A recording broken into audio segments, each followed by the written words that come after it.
Honestly, I would not be growing tomatoes in one of those. That was a mistake. That's just a me thing. I would We've- grow an entire herb garden though. I was just like, I want to grow tomatoes, and like, where am I going to put these tomatoes? I guess I'm putting them at the top of this. Well, Bad move. we're gonna. I am asking because I won a coupon, so if anybody wants one of these, I can give you the coupon. Hi, everybody. Hi, everybody. Oh, Yeah. we're live. Coupon. Yes, we are hey, live. well, you know, coupons are important, Coupon. and it's Coupons. important that we, distribute them equitably. So if you would like to get your own coupon for how to build your own apiary, which is not where apes live in the sky, you can go to the Eat, Drink, Roll Discord server, and we won't do anything for you because that's not what we're here for. What we are here for is not only to play Dungeons and Dragons, but to find new names for 80s pop rock stars. Anyway, I am St. Brian, otherwise known as Brian Wiggins, the dungeon master of this particular crew, and at some point today I will try to herd them into an adventure-shaped episode, but we'll see how that goes. We are Team X, otherwise known as Team Xenagog, an official franchise of Acquisitions Incorporated, operating out of Pinedale with exclusive rights to the Chondawood region, and afar, apparently, because we are in Waterdeep. But we're going to get to all that in just a second. We need to introduce all of the players and who they are playing, so that way we can then continue on with this thing that we have called a tabletop RPG. And we will start This amalgamation of flesh. this amalgamation of virtual flesh that will be pressed into I don't know why that into a came out that way, but it D20 did. shaped You're welcome. object. This is very Cronenbergian. I'm not. Well, we could do that episode too. But we will start here to my left. Drenmai would want a Geiger episode. Holy fuck. I can't imagine anything that she would want more than an HR Geiger man. episode. It would be great. Okay. So, anyways, I'm Clues playing Drenmai Gemweaver, who apparently really, really, really wants a mechanical nightmare type game. Maybe it'll happen. You never know. Complete with phallic imagery. Oh, all the shafts. Oh God. You're welcome, Brian. I'm looking up his birthday now. 5th of February. So next year, or next year, on the 5th of February, we'll do the Geiger episode. Happy birthday. Shaft, he's a Happy bad mother. Shut your mouth. To my right. And if you don't know his work, go look it up. It's fun. It's very interesting. Oh, he's inspired me. You should see some of my airbrushing on cars. He's inspired me on many, many occasions. Hi, I'm Viking Goat. Now I'm remembering there's a restaurant that is actually modeled entirely by H.R. Giger. Mm-hmm. Good And for him. It's Great. very weird looking. I play Thunder Gentle Trunk. Gentle domain nature cleric person. Man, The it's complete opposite of HR. The Geiger. gentle domain is actually pretty on brand. There you go. No, yeah, it is. Like, it's not a real domain. The friend ladies and domain. gentlemen. He's the friend there's- domain. It is a. It's going to be in the new Chondawood we Adventures could. Guide. We could design one. We could design one. I'm writing it down because we're gonna. The gentle Yes. domain. It's all about being soft with an M somewhere worked into that word. Moving down to the underlevel of the I think tiers that's me. here. It is you. I am Hugon Valander, playing a Battlemaster fighter, and we are in the midst of acquiring a artifact of unlaw. Unlaw. It is, yes. Yes.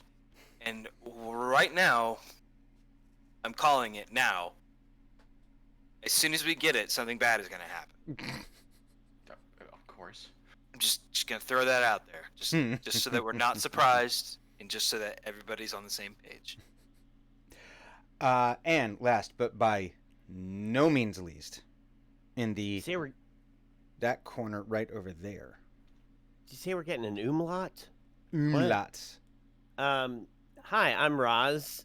also known as Purple Monkey Robots, also known as PMR. But today, I'll be Eno, the Tiefling Bard, regaling you with, I guess, something that could be called music. Listen, if there's a wide net, you can cast there, and that just is what it is. So, but yes, these are the players, and this is Team X, and where we previously left the protagonists of this story, they were infiltrating the an ancient temple of Beshaba, who is, according to the Forgotten Realms lore, the twin sister of, not Lathander, Tamora. I knew it was one of those. Well, Tamora, she is the goddess of malign luck, of bad luck.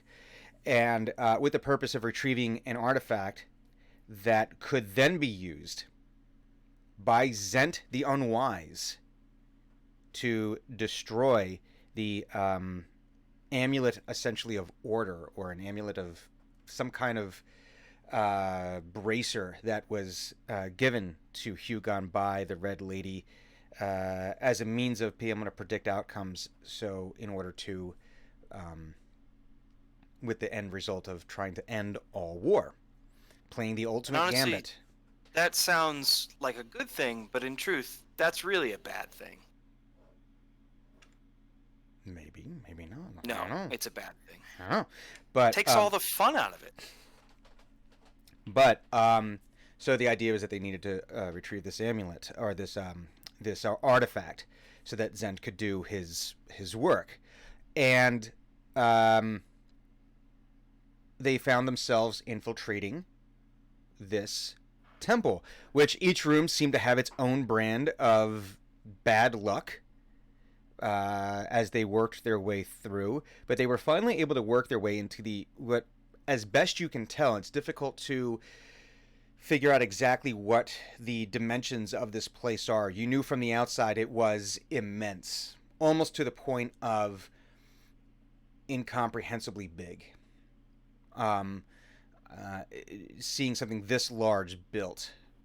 And even in the hallways, or in the interior, just the general shape of the rooms and hallways was just a little off. Like the angles weren't quite at 90 degrees all the time, or they subtly shifted from a 90 degree to maybe like 60 degrees somewhere, but then back. But it was so subtle that if you looked at it the wrong way, it was like one of those Escher paintings where it's just off by just a little bit, and it kind of makes you it just throws off your perspective. It's like if you've ever like looked at a chain link fence and the chain link fence just goes, whoa, one of those.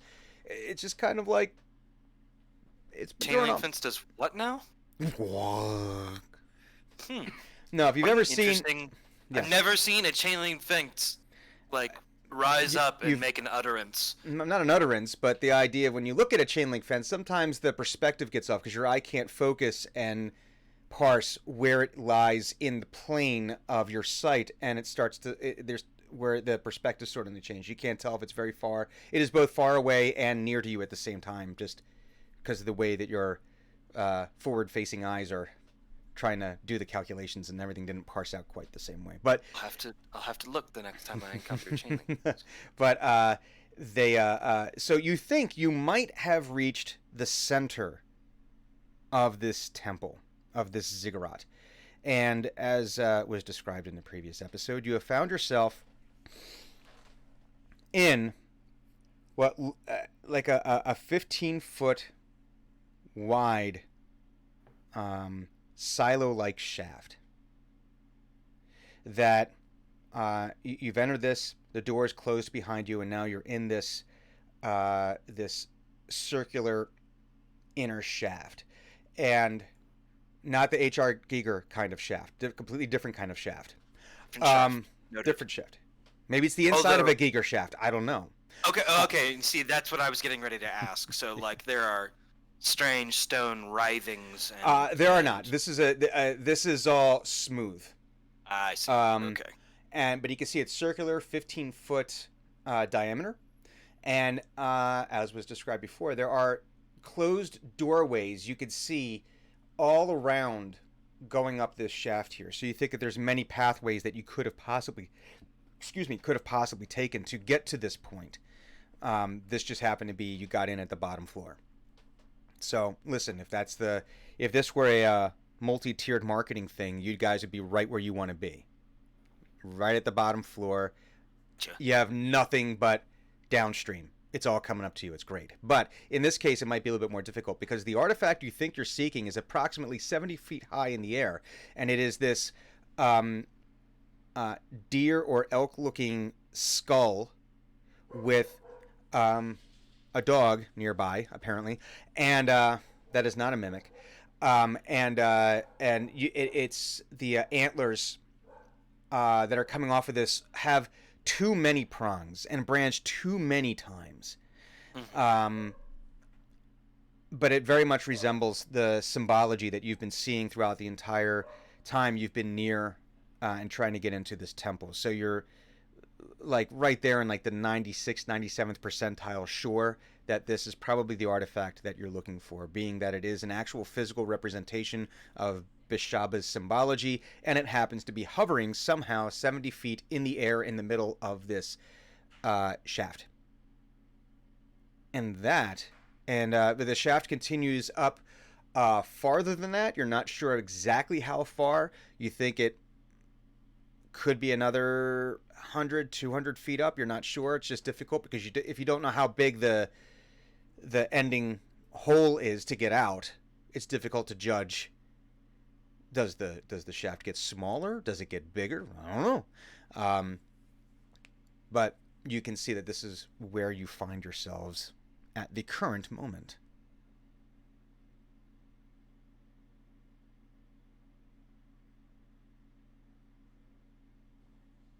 This is the interactive portion of the game. Is Yeah. Where we were. What? I'm trying to figure out. Yeah. What I was doing. So what is the diameter of this hole in the temple 15 again? 15 foot. It Okay. is a 15-foot diameter. Not radius. Diameter. So this is evident. We're all seeing that this thing is hovering above us. Mm-hmm. It's pretty. So, Hugon, Yeah, it's not hidden. If you were to look up, you would see it. You're not gonna miss it. Unless you're Dran just like looking elsewhere. And, you know. Hugon, what's Point that? taken. That's what we're here to get. Ostensibly. What is it? I have no idea. Self-perception roll. Wait. how I don't know out it. of character? How large is this thing?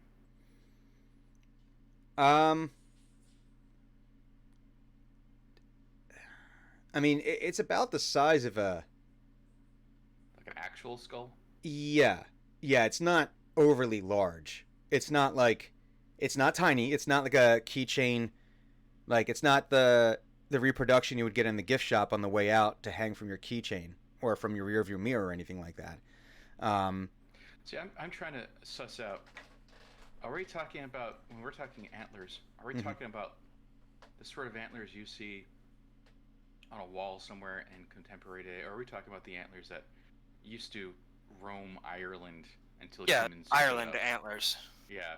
Megafauna antlers. Yeah. Megafauna, like 10 foot across antlers on a regular size skull. Yeah, I would say that's probably about right. The skull itself, you think...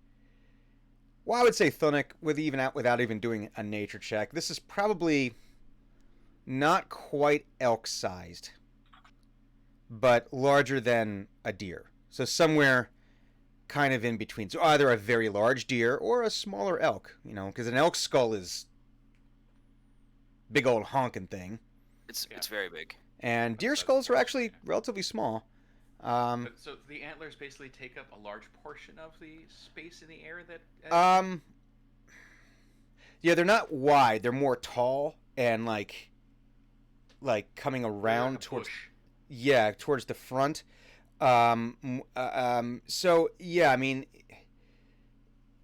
I'm trying to think. They're probably about 3 to 4 foot wide, depending. I mean, it's kind of difficult to tell from where you Okay. are. Lots of Not something points. Lots of not something pointing. we can pocket. Okay. No. You're not gonna pocket this thing. This is a carry out situation. you might need a code 50 to the front registers to help you move this thing into your car. I'm sorry, that's all I had to ask. I'm done. Hugon, I could get that for you. I could try if you want, but I could What method are you considering? Well, I could turn into a big bird. I could fly up there and try and grab it. I mean, I think that's a worthy plan.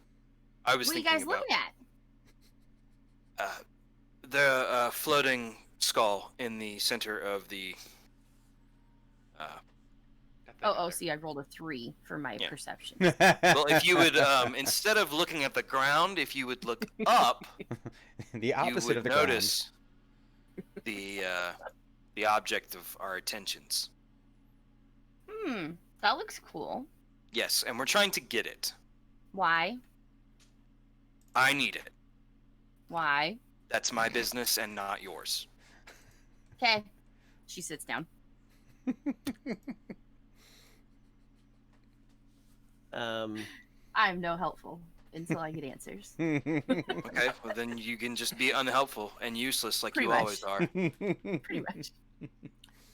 Now, Hugon, let's That's Dren's what? just trying to help. She's doing the opposite of help. Because she's a spoiled bitch. Wow. Yep. Wow. This type of talk is making me less likely to want to help.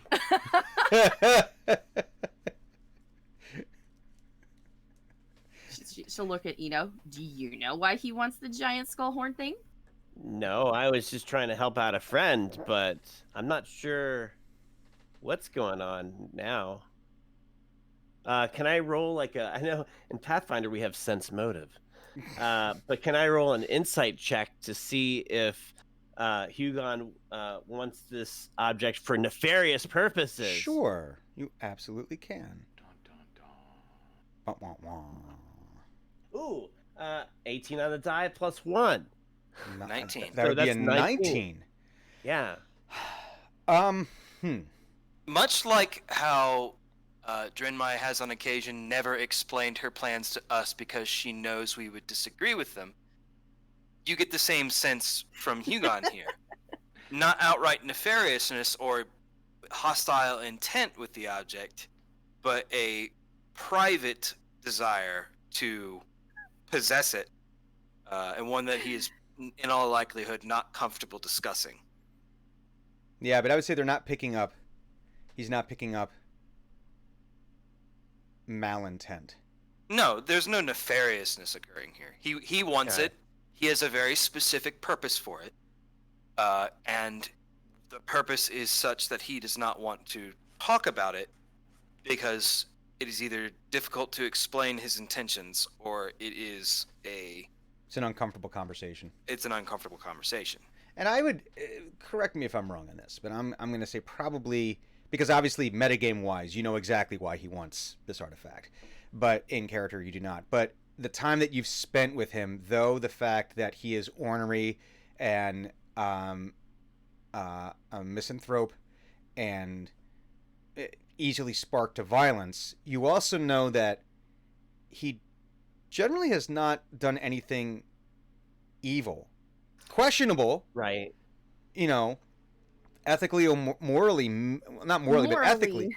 But for the most part, it's like the end has always been, if not noble, it has been for protecting people.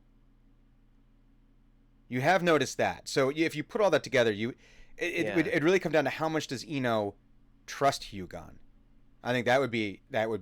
It's true. A good example was in Elbolder when we encountered Thunuk's sister. Hugon pitched a fit about that. Like, he did not want to help them and extorted money out of them, but basically did the work for free. Like 1 gold coin is a nothing price for the services that they rendered. Mm-hmm. So like, yes, he wanted something out of it, and raised hell about having to go and do it because it was not part of their job, and argued about it, but then eventually went and did help the Thunix family. All right, so I look at Hugon for like a minute, and I'm like, I'm sorry, Hugon, but the new configuration has me worried, and I don't want anything bad to happen to you. Do you mean his face? I appreciate your concern. I accept the reality that this new configuration, as you indicate, is unnerving. It is for the best, I think. The skull, which I'm assuming that's what it is. I don't actually know. It's what in the that skull thing shape. is. It's a skull-shaped object. Mm-hmm. I'm not going to use it. I just need it as a bargaining chip. Oh, okay. Eno then turns into a giant eagle. Yeah. Oh! Oh, that's all right. Holy God! And then I'm now a giant eagle, and I fly up, and I actually like. How big is a giant eagle? I was trying to look that up. Here, I'm gonna see Are we this talking like Lord of the Rings, Gwahir, the Wind Lord is large? because Or that might not fit. Oh, Let's see, yeah, giant, answer that. giant goat. Are we talking no. like Golden Eagle from the... giant frog? Elk, giant eagle, It's a large beast. large Okay, yeah, it would beast. fit. Yeah, I would say because large. Yeah, I mean it's a tight fit. So I don't have a lot of space, but no, so there's not a lot of. There would be a lot of my like. wings are almost touching the sides of the. I would thing. think that. How are you gonna fly then? Well, there's a lot of Careful. like. I mean, There's the vertical lift. This It's a is- lot of Jackie Channing off of the walls, like just trying to get enough lift to. yeah. I was Well, gonna say this sounds like some bull. well, let us skip because of the tight space. I do think that there should be. Let's see, an eagle. Would this be an athletics check or a dexterity check? I think it would be. I think it would be an athletics check of some sort. So And I'm using my wings and pushing off of the wall to get Yeah, up because there, there's is that- not a lot of room to Alright. negotiate. As a giant eagle, there is not a lot of room, and a giant goat, which I just love the fact that there's stats for a giant goat in this. It would be a plus. You have a +3 to any rolls for this because you would be using the giant eagle's stats. Space reach 10 foot, 5 foot. A typical giant eagle stands about 10 feet tall and has a wingspan of up to 20 feet. Yeah, That is so You can't large. stretch your wings. yeah, I don't. It is Gwahir. Here's what happens. I turn into a He giant eagle unproofs. and I try and spread my wings and I'm like, and then I turn back into Eno. That's what happens. And I go, shit.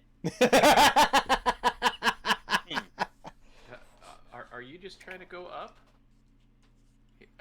Seneca's asking. Well, Hugon needs that thing, and I went too big, and I can go smaller. Can you But- turn into something else? Yeah, I can. Why not What- just turn into like a salamander? Crawl up the Can wall. I while they're all doing this cast spider climb on myself and just be roaming around the walls? Sure. More as a I can help you, but I'm not choosing to, but I'm gonna show you that I can do this super easy, but I'm not going to. I mean, you can do that. I can't stop you. guys, I know. guys, I can hate you. guys, You guys. do the I know. curly- So yeah, do you I'm do- doing like this circle on the ceiling, like Just around the wall here. Just... I'm gonna look And back like up again. Hugon like crosses his arms and pointedly looks at Eno and then points to Dren and goes, like, "This is what I was talking about." So I'm gonna roll a perception to see if I see her walking around. Like, it's so Be hard funny to if miss. like you're sitting there in like this deep conversation trying to like parse out the exact way you need to do. Well, if I reduced the spell and I did it, well, my calculations for reducing the size and meanwhile I was just trying to. I got an 8, so I don't. You are so intense on like trying to Yeah. like how do I I don't see- modify this spell because I've only gone giant. How do I get to like slightly less than giant, like medium plus Yeah. a medium plus eagle? Yeah. And every time Drenmai is about to enter his field of vision, Thundic is standing there like, so why not just turn into something like a salamander or a frog? Just Yeah. crawl up the walls. What, a spider? What about a seagull? Pelican? I could put it in my mouth. Pelicans have big mouths. They do. What I'm about? a little concerned about the effects of putting that thing in your mouth. Oh. We don't know what it does. We don't know where it's been. What An if you ox- swallow it? An osprey? Maybe a heron? While he's figuring this out, can I investigate how this thing's actually attached to whatever? Sure. Yeah. Are you gonna go try to get a little bit closer to it, or? Mhm. Okay. Now I'm curious on why everyone wants it. So you Where just did my dice go? I don't know. literally just had it right in front. There it is. Okay. so you go ahead and you scuttle up the wall, and you start getting closer to it, to a point where you think you'd be able to get a much better check, however you would like to. I womped. So 24. Which skill check are we doing here? Investigation. Investigation. You see no physical medium holding this up, so Oh, okay. um, I'm gonna but- Arcana the shit out of this. but I thing. would say you don't require a check for that. So I would say we could just apply that Okay. 20 to like an Arcana check. Okay, that's 28 then. Even more. Yeah, because this is not like a. If we're banking 20s now. Yeah. Hmm. Well, I'm gonna save that 20 for later. I'll just. I rolled a whole bunch of 20s this week. Oh, Nice. yeah. That's how Pull that those out of my pocket, throw them down. Yeah. So you get up there. It's being held there by magical means. That you're not seeing like there's not like a specific spell attached to it. Not like, oh, it's a levitate spell or it's a this spell or it's a that spell. You just know it's hanging there. You are relatively certain though that the bonds holding it there are not terribly strong. It's not like it's not anchored in place. It's not like that. It's not like an immovable rod situation where, if you put the immovable rod somewhere and it does not move. So it's basically like I could do the hoop trick and there's nothing attaching. Yeah, exactly. I want to sit on top of it. Give me an athletics check to get from the wall onto. Okay. That's the first.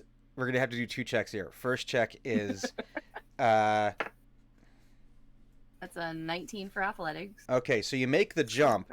Now I need you to make a dexterity check to see if you're able to avoid getting poked by all of the prongs. That's a 13. That is not good enough. No. So you I take make it, but it hurts. yeah, you take 4 points Okay. of prong damage. I make And then my you fall best effort 70 to not. feet. No. But you I land made on the it. jump. It just hurt. Yeah. It's like if you've ever done the Ow! thing. Oh God! Got it. Oh, ha-ha! It's like if you've ever done the thing where as a kid or maybe as an adult, you've like tried to jump into a tree and grab a branch, but you happen to grab like the little nubbles that you thought you were gonna miss and jam it. Mm-hmm. But you are able to land. I could say you stuck the I will landing, and do now my that you're now kind of best. stuck to it because but when you do that, there's a bit of a shake, and then it starts descending with your weight on it, Oh. almost like I'm. like a helium balloon, like if you have it, or you know what I'm saying, like there was enough lift to hold it there, but as soon as your weight was on there, it starts dropping. Not like at a dangerous, like, oh God, 9.8 meters per second squared. It's didn't going admit I down don't at at a rate that is, safe, but Then I'm gonna sit there, and I'm going to sit down like crisscross leg style, Mhm. and almost Zen pose it, like I'm descending. Lama lama lama lama lama lama lama lama lama lama lama. Exactly. Having assuredly noticed this at this point, and Hugon will, like, knowing that she's too far away to hear, he'll go, one of the things about Dren that you need to understand is that if you don't give in to her, her own curiosity will undo her. We have essentially accomplished what we set out to do by not giving her the information she wanted. My spoiled bitch statement still stands. She is too curious. And for as her he own says this, the skull comes floating down with Dren on top of it, like right in the middle of everyone. And like as it's coming down, Hugon, that's not nice. It's not nice to talk about your friends like but that. it's also true. And so It's actually really, really rude. Why not Yeah. just say they're like a raccoon?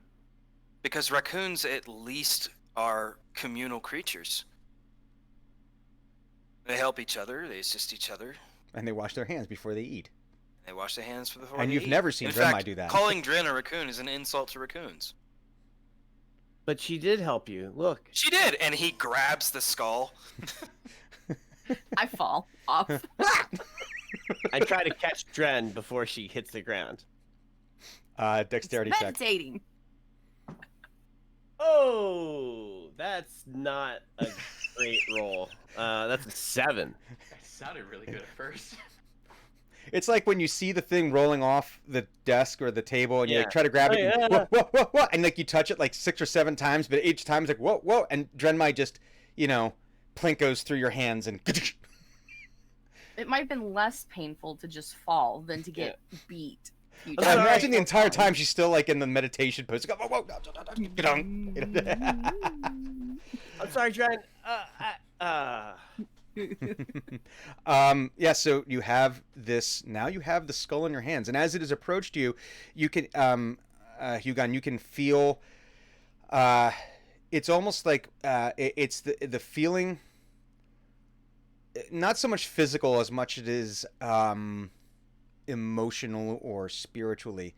The bracer that you received from the Red Lady and this skull artifact feel like opposing magnets, where there's just, you could tell they don't want to be near each other. Yeah. There's something they just should not be in the same room together. They can't go to the same parties. Friends have to be careful about who they talk Right. about to who, because they want to be friends with both of them, but you can't. That's a shitty way to be a friend. But everyone, please give me a perception check. Dice. Yay, dice. Dice, and also dice. Moving them to somewhere that I don't expect. Ah. Man, this is a very finicky roll. Oh, perception. That Is is it something I'm not Finuccian? good at. I got a 9. A 9, 10. 10, 22. 22. Making us look I bad. win. Drenmai, what do you got? I got a 1. This is not golf. I rolled a 2 and I have a -1 perception. So Drenmai Unnatural one. is doing the whole like the eyes are just like X's, and there's the Tweety Yeah, birds. I got plop on my head. Yeah. So I'm probably just sorry. laying on the It's ground staring at You know the what it is? ceiling. It's the anime thing where the eyes are just spirals, and it's and it just and that and the Hugon, you're probably distracted by this. What is, like, yeah, I probably am. What is this? Is it substantial? Like, does it have a weight? It has a weight to it, yeah. Yeah, it's not like cumbersome. It's cumbersome in shape. It's not cumbersome to haul around. There's no easy way to carry it that you Gotcha. can find. But yeah, it feels like a skull with a big old rack of antlers on there. Which I would have to imagine at some point Hugon's gone hunting and probably downed a deer of some kind. And Hugon like turns the skull a couple of times Mhm. and like looks at it and says, "I'm foreseeing a problem. We can't take this into Waterdeep, at least not openly. Do we have a bag or sack that we could put this in, or cover it, so that we don't walk around with this very obviously not a natural skull in a?" Well, while he's city. saying that, Eno, Yes. you are hearing. It sounds like water rushing through pipes.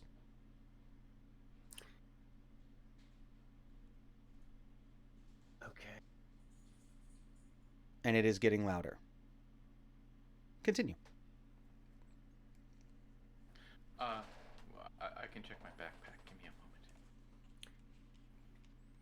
And Thunuk opens his backpack and starts rifling around for a big sack to put this in. Not thinking that maybe it might fit in the backpack, but it's been specifically asked that we have a sack or something we can put this in. So he's very focused on that idea. Yeah. And I mean, it's too wide to probably fit in the backpack itself. So it would, it would be like the thing where like the skull's in there, but like the ends are still sticking out of the top. I don't see anything. I just hear it. Yes. Okay. Well, you know what, Thun? Give me a D20 roll. Just 12. A 12. I think that it's reasonable. I think we have like. Yeah, I would say it's probably got dark reasonable that at vision. some point there's like a very large, like potato sack type thing that was squirreled away in there, possibly by squirrels. No, we did find a sack in there. Not last episode, but the episode before, I think. Mm-hmm.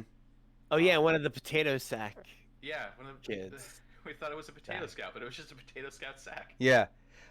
So I think it would be possible that you'd find something large enough, like one of the giant, Best Buy gift bag things when you're carrying, when they have a bag that'll fit a TV in it, apparently, these things exist. I don't know why, but just in case you need a giant ass bag, like it's almost like, or better yet, it's like at some point you had a bunch of those IKEA bags and you sewed them all together, because at some point No, Thunuk, that sounds more reasonable, actually. yeah, Thunuk probably did that at some point, because you never know when you might need a big bag. It's mundane enough too that it would like, it's not like, oh, he had a, so you're rooting through and you pull out the giant ass bag. That looks like it could, fit around and be secured around this skull. He hands it out. There you go. Delightful. And so I assume that the bag is like being opened for him Mm-hmm. because his hands are full. No, he's just handing it to you. Thunuk, could you open the bag, please? Oh yeah, sure. And unfurls it, opens it. And so in the skull goes. Let's There's- bind that up. That- Thunuk, just- if let me carry it, please. I know I'll give you. I'm just borrowing your sack. I will give it back. Oh, you can have it if you like it. Okay, we'll come to that. We'll cross that bridge when we get there. And I have to imagine that getting this into the bag has got to be like It's like team putting effort. a Christmas tree back into its box. Exactly. Like it's just not. It's like, everything's- how the fuck did this fit in this box? but things are getting caught. Like, no, not gonna this side. But then the other side's like, no, not gonna get this side. No, and it's thing. And you've noticed that the rushing sound is getting, the water sound is getting even louder, Yeah. and more present. So like as they're talking about having a bag and who's gonna open and stuff, like you see Eno is like, but, and then like finally he finds an opening and he's like, water? There's water. There's water. There's water sound. Does anybody hear this? It's getting louder. A roll perception. That's an 11. Yeah. Do I even hear him say this? I will let you all roll at advantage now. Well, actually, no. The fact that he's pointed it out, I will say that now when you're actually being told to listen for it, you're able to hear it. Okay. Yeah, you're able to at this point I because was- he's yeah. Hugon nods and says, I was going to be worried if there wasn't a consequence to this. We should I leave. thought that was my head. But flash floods only happen outside. Except we're underground in a cave and water goes down. Yes, but we're in a house. We're not in a house. This is not a safe house. This is a house that is designed to be unsafe. That is true. Remember yeah, we should run. We should proceed in an orderly Should fashion. go. The challenge Wait. being that the door had shut behind you when you came into the silo. Uh-oh. I blow it up. Because that was a really big door. And I don't trust doors. These doors are fucked. And you start to see a liquid start to trickle from in between the bricks of the space that you're in. You're starting to see the like rivulets coming down from all over, just like starting to work their way out and down all the brickwork in the silo that you're in. And you said that if you look up, we can't quite see if the shaft leads out or if it's just like. It appears at? like there is a way out through the very top. You're just not sure exactly how high it is. Okay.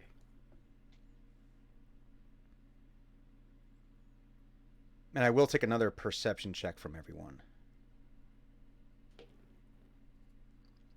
9. Mm-mm. Oh, that's actually a really good roll. 23. 23? 7. 7. Rolled a 16, so that'd be a 15. 15. Dren and Eno. You notice that the liquid is actually No, red. I don't. No, Not I got a Eno. 7. Dren and Hugon. Excuse me. There you go. I don't know why I always do that. Dren and Hugon, you do notice that the liquid that is now seeping through all of the bricks is actually red. I take out a vial and I collect some. That's on brand. We may be in imminent danger. I need to collect this for whatever purposes. This is something new. You really I are don't think we're entrapped going to in be able to swim in this. Options? Can we teleport out? That is not in my wheelhouse. How do you said I wasn't allowed to pray in here to the fore? How do we? Well, hold on now. Addendum. You weren't allowed to pray. Yeah. Doesn't mean you weren't allowed to cast spells. But- I understand that they're the same thing, but they're different. Okay. They're the same, but they're not. This whole delineation is rocking the next world. There's a difference between having a conversation Uh-huh. and saying, "Help me right now." Oh, okay, that makes a lot of sense. Does it? And now there's approximately a quarter of an inch of blood now lapping at your feet.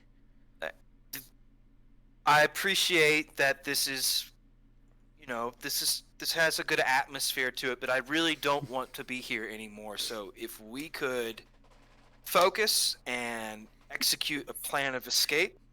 So if you could just get those TPS reports done for me, that'd be great. But don't forget your cover sheet. I'm gonna need you to come in on Sunday. Yeah.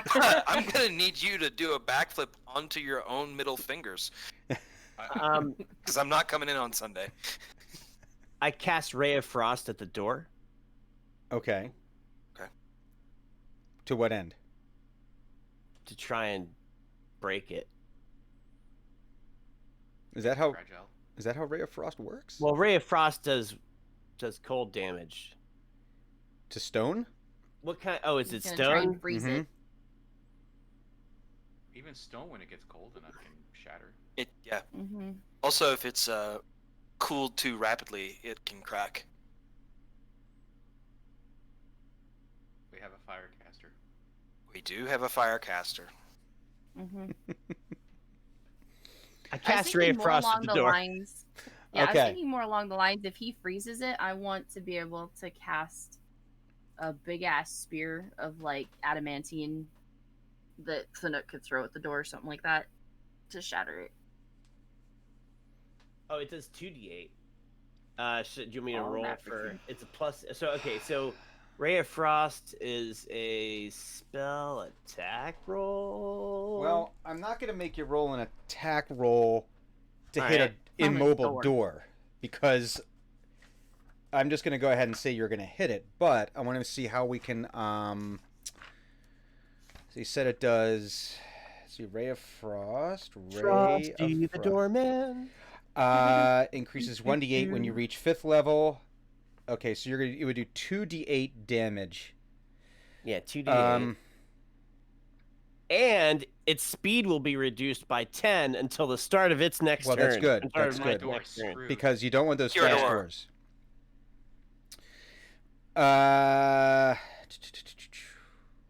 Give.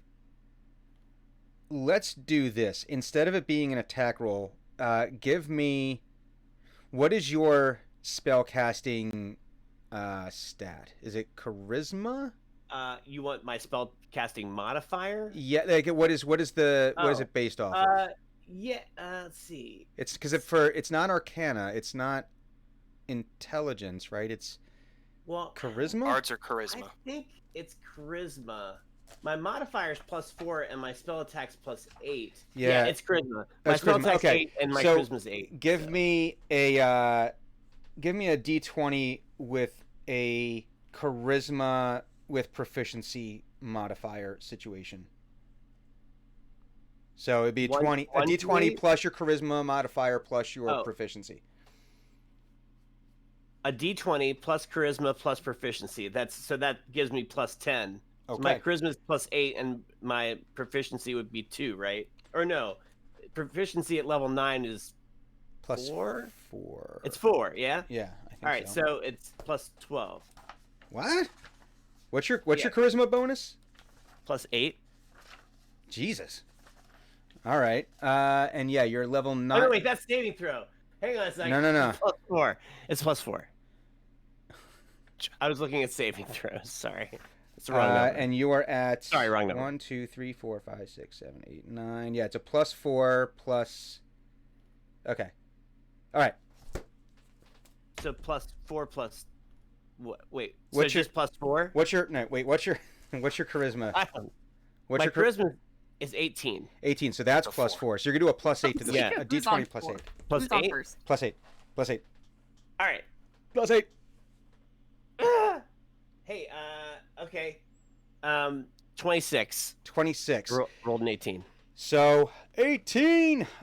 So you're able to, you see Eno do his whole shebang, and this ray of deep blue, almost liquid ray comes out of his hand and blasts into the door, and the stone of the door is immediately covered in like a deep rime, and you can hear like that that freezing sizzle that as the ice just sets in, so you're able to blast the door with your ray of frost, and there's now a half-inch of blood lipping at your boots. And then he points to it and says, "Maybe we can break it now." Would you, Going... Go ahead. Oh, I was gonna say, Thunna, could you see if you can shatter that door? Holds out a stick, I guess. Stick. Does Shillelagh. it wind up? And then he realizes, oh, this is just a stick. I should probably, he holds it and it's just like, I could really use some help right now. And shillelaghs it, Mm-hmm. wind up, and swing. Let's get a damage roll. We're gonna give an automatic hit because again, if you can't hit a door, Then what can you? what hit? can you do? Look, I have chopped wood, and there has been time where that log has been like, no. Yeah, but cannot if you're chop me. going after an entire door with an axe, I think you could hit the door with the axe. Just a matter of how much damage do you do to the door. Thought I actually wrote down shillelagh as a thing. Oh, There with it is. D&D Beyond, it couldn't be 1d8 easier. plus 4. All right, 1d8 plus 4. That's it? Yeah. Oh, well, it's 10 points of damage. 10 points of damage. You're able to slam your shillelagh into the door, and cracks appear in the doorway, in the stone that is the door, but it is not completely pulverized or anything like that. There are cracks that you have put. You have basically and you've caused some splintering, some spider webbing of the stone, but it is not enough to finish, not enough to do the door in. All right, now it's the door's time to attack. No, Part comes to life. It was not a door. I was a That's mimic fair. the whole It time. was a mimic. The entire temple is a mimic. I And you're would in like its to swing belly. again. If you would like, you can swing again. Okay. Can I just like touch the knife? Be like, do you want a better one? He looks at his shillelagh stick and he's like, I don't know how you could get better than this, but okay. Oh, This is the bless best thing ever. Can I? Okay, I want to then cast creation Mm-hmm. and make an exact duplicate of his, but it's Mhm. going to be made out of adamantine. And how long have we said that lasts? It lasts a minute, so he has a minute to wail on it. Okay. Well, that's enough to get a bunch So of wax in. I will cast it, and I will. It's like this very shiny version. Be like, So what would an adamantine? Club. adamantine automatically gives critical hits, and it also ups the damage. Okay, And, so we'll just say it'll double whatever you roll. Let's see. It would be a club, right? That's essentially what a shillelagh is. Yeah. We'll do the same thing. 1d8 plus 4 bludgeoning. We'll keep it the same as that, but then we'll double whatever you get because it is adamantine. Not critical- adamantium. Not adamantium. Critical something damage, different. Yeah, On objects? on anything. Adamantine is Really? pretty awesome as a material if you can get your hands on it. If only you Okay. lived in a place that had an adamantine mine. And We like, don't. so if you made You do. adamantine armor, It's a it mithril mine. turns- That's right, mithril. I'm sorry. Yeah, no mithril. If you have, Mithril. if you make it out of armor, it turns any critical hit against you into regular. It's Mm. Melee weapons cool made material. or coated with adamantine are usually effective when used to break objects. Whenever an adamantine weapon hits an object, the hit is a critical hit. Do it. Isn't it cool? Yeah. Do it. It's Roll. pretty fucking cool. Roll. So, is it automatically maximum double, or is it just I roll and we double it? You Roll roll. and double. Automatically Roll. maximum. Well, no, you roll and then you double it. Okay. It's automatically doubled, but you have to still roll. Yeah. Yes. Yeah. Did you roll a 1? I rolled a 2. So, So 12. 12? Yeah. Okay. Wait, you rolled a. I roll a 2 plus 4 times 2. 6 times 2 is 12. Oh, okay, yeah. All right. So this time you're able to bring this down into the door, and the door, like, explodes out away from you into the hallway that you had just entered this in from. And as you see this, you can see that there's more blood seeping in through the bricks, through the in the hallway that you just opened up through the door. You can see there's more blood seeping in, and now it's coming into the silo. But it's not like you got hit with a wall of blood as you open it. It wasn't like the hallway was filled with it. You could just see it seems like every space is being filled at about the same rate but you have opened up the doorway, and you would be able to start leaving.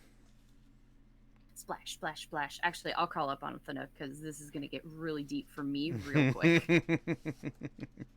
Now, real quick, as you're going through this hallway, I do need to get, because this is the one that had that gently curved space that was off through the ice that led into the spikes. So I will need to get a dexterity check from everyone who is going through this hallway. Is the ice back? The ice is back. It was growing. It started coming back like immediately after you guys had after Dren had fireballed it. Oh god. Oh no. Oh god. Mine would be a 13. Well, these are- to Well, you're Finnock. riding on Thunnock, Yeah. yeah. So It's Are a these- 13 to Finnock. Are these dex checks or acrobatics a checks? dex check, unless you can give me another reason that you would not need to use a Nope. dex check. I have a 17 on the dice. That's enough. with a- You're fine. Okay. Yep. I'm sorry, Clues. What was the thing that's happening again with that bonus? It's basically I'm just kind of You'd be able to roll with if she's helping you. You'd be able to roll with advantage. Oh, thank God. yeah. This is why we're a tag team. Well, that's slightly better. I'm too short, but I might be able to stabilize you. Oh no, yeah, that actually makes sense because you're sort of like you're going too far to the left. You lean. She's doing the Ratatouille Yeah, thing it's like with the hair. Yeah. She's side hacking Thunnock. Yeah. 8. 8. I would like to ice skate down the hallway with acrobatics, please. That's wanna- amazing.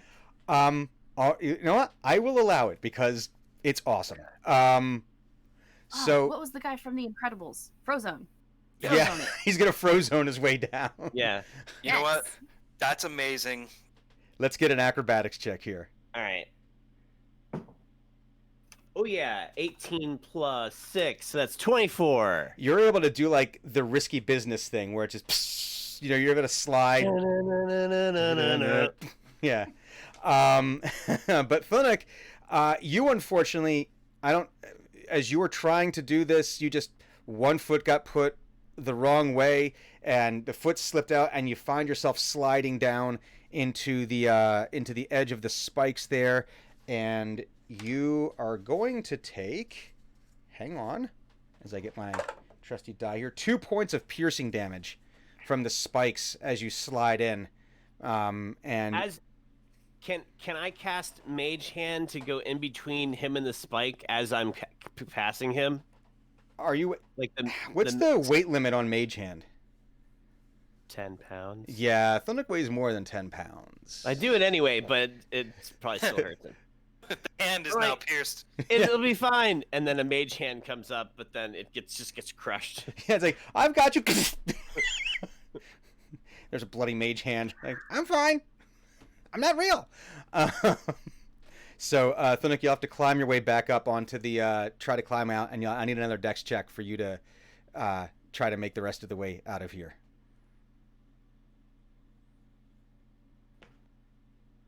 I'd like to use a charge. Or Well, you still have advantage. If Drenmai is Wait, still what'd- helping you, what'd you you roll? Thank God. Okay, go ahead. Drenmai's like, no, this way, that way. I got a natural. Oh, 20. Womp. Oh, you blomped it? Yeah, I tried the Acquisitions Incorporated one, and then I tried my PAX Unplugged one, and they both basically rolled nothing but crap right now. So, die. So I would say that maybe getting hit with the spikes has zeroed in your focus on the task at hand. And like, no, I don't want that again. And you're able to clamber your way back up to the top of the thing, to the top of the little mounded floor, and you're able to almost like on all fours, just kind of like just kind of like gallop your way out of there to the end of the hallway. Rather than make you go through every single room in reverse, because you've kind of already solved all the rooms, you're able to navigate your way back out to the main hallway. The entire time, blood is just continuing to seep into the temple here. By the time you reach the opening vestibule foyer that you would come in that had all the coins and shinies and everything like that. Most of you are about waist deep in blood at this point. Thonik, I guess that would be about knee, thigh-ish. I'll probably bet into the thighs, maybe thigh region. Drenmai, you're, not in blood, although there has been blood dripping from the ceiling, so you've probably got, you're just covered. But you're able to make your way out of the temple and into the blasted field in front of you. Right before that happens, we passed the offering room, right? That was that was the room that you entered, yes, where where there were like coins and shinies and gems and whatnot. Is all of that under blood? Not yet. There's like pieces in the alcoves and whatnot that are not.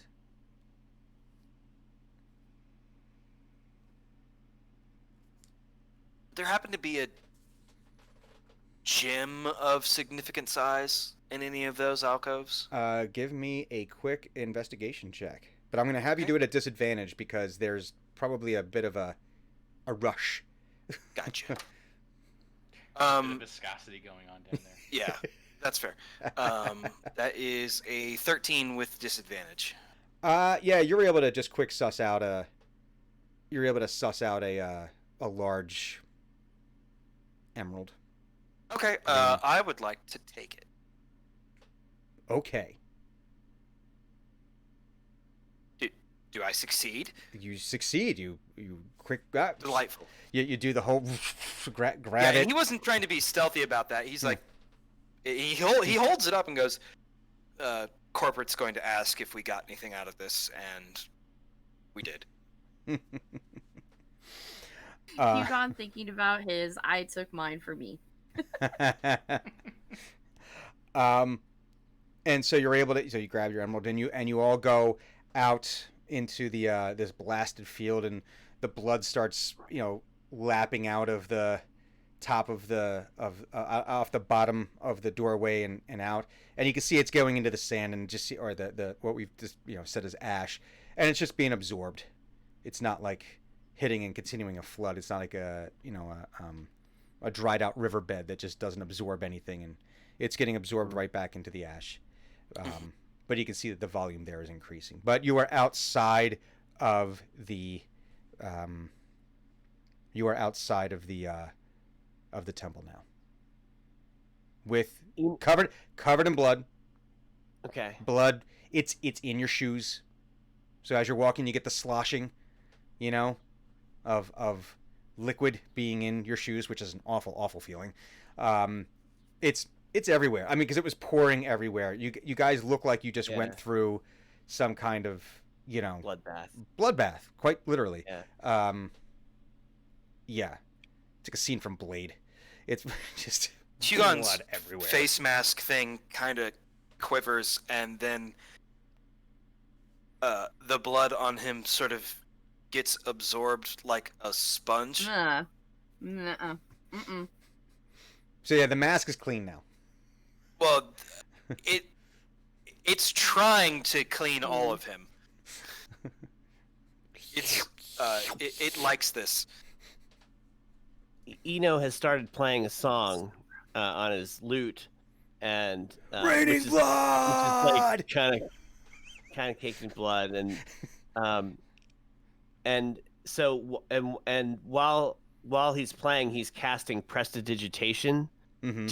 He's just constantly casting prestidigitation over and over and over and over again, which cleans 1 cubic foot every time he casts it.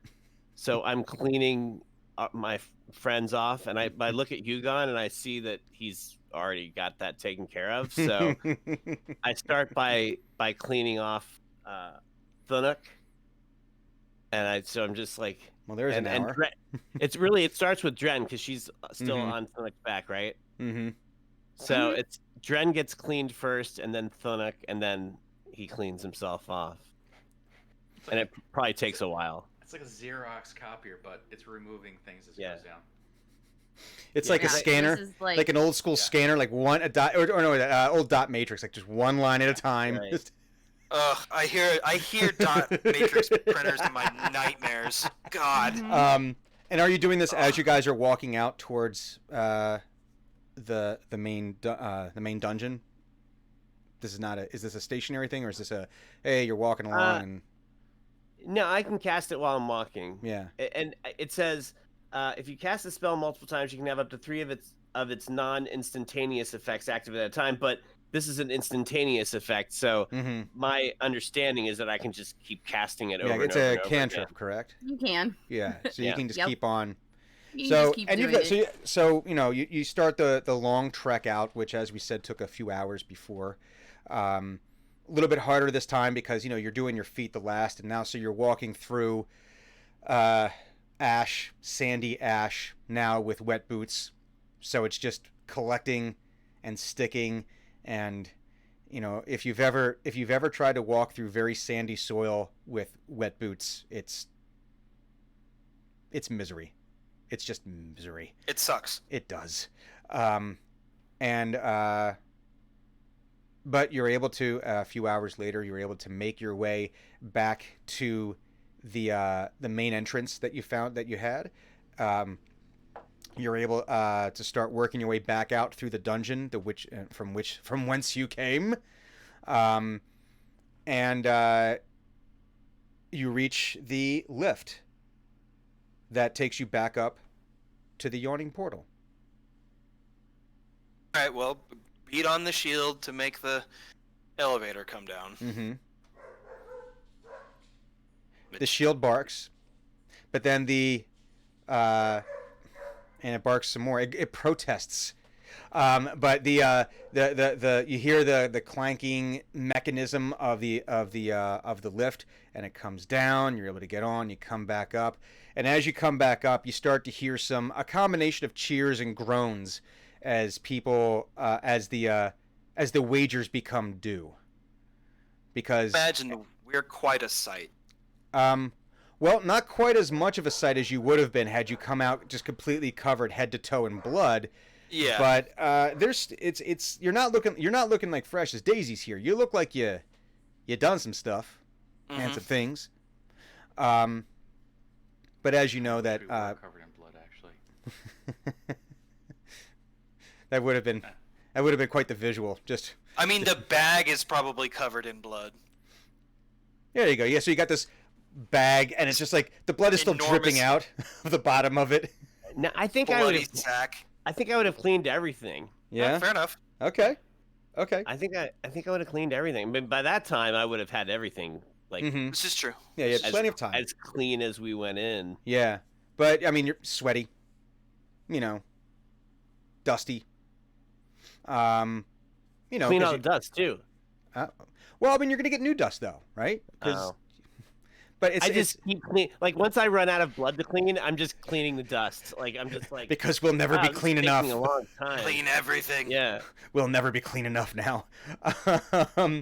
But as you know, in the yawning portal, bets are always placed when adventurers go down as to where, how often they're gonna come back, how far did they make it.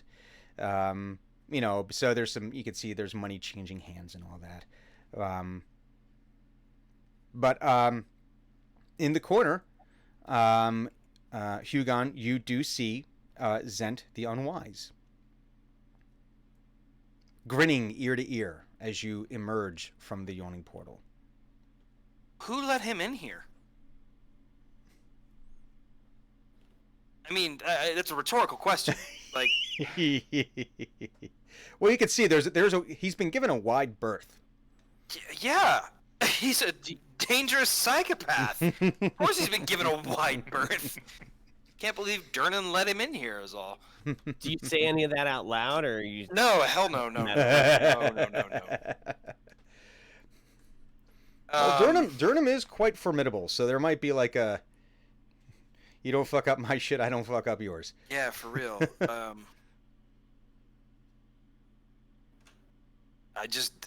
This is inconvenient because all the people that I would prefer to keep this private from are in the room. Um.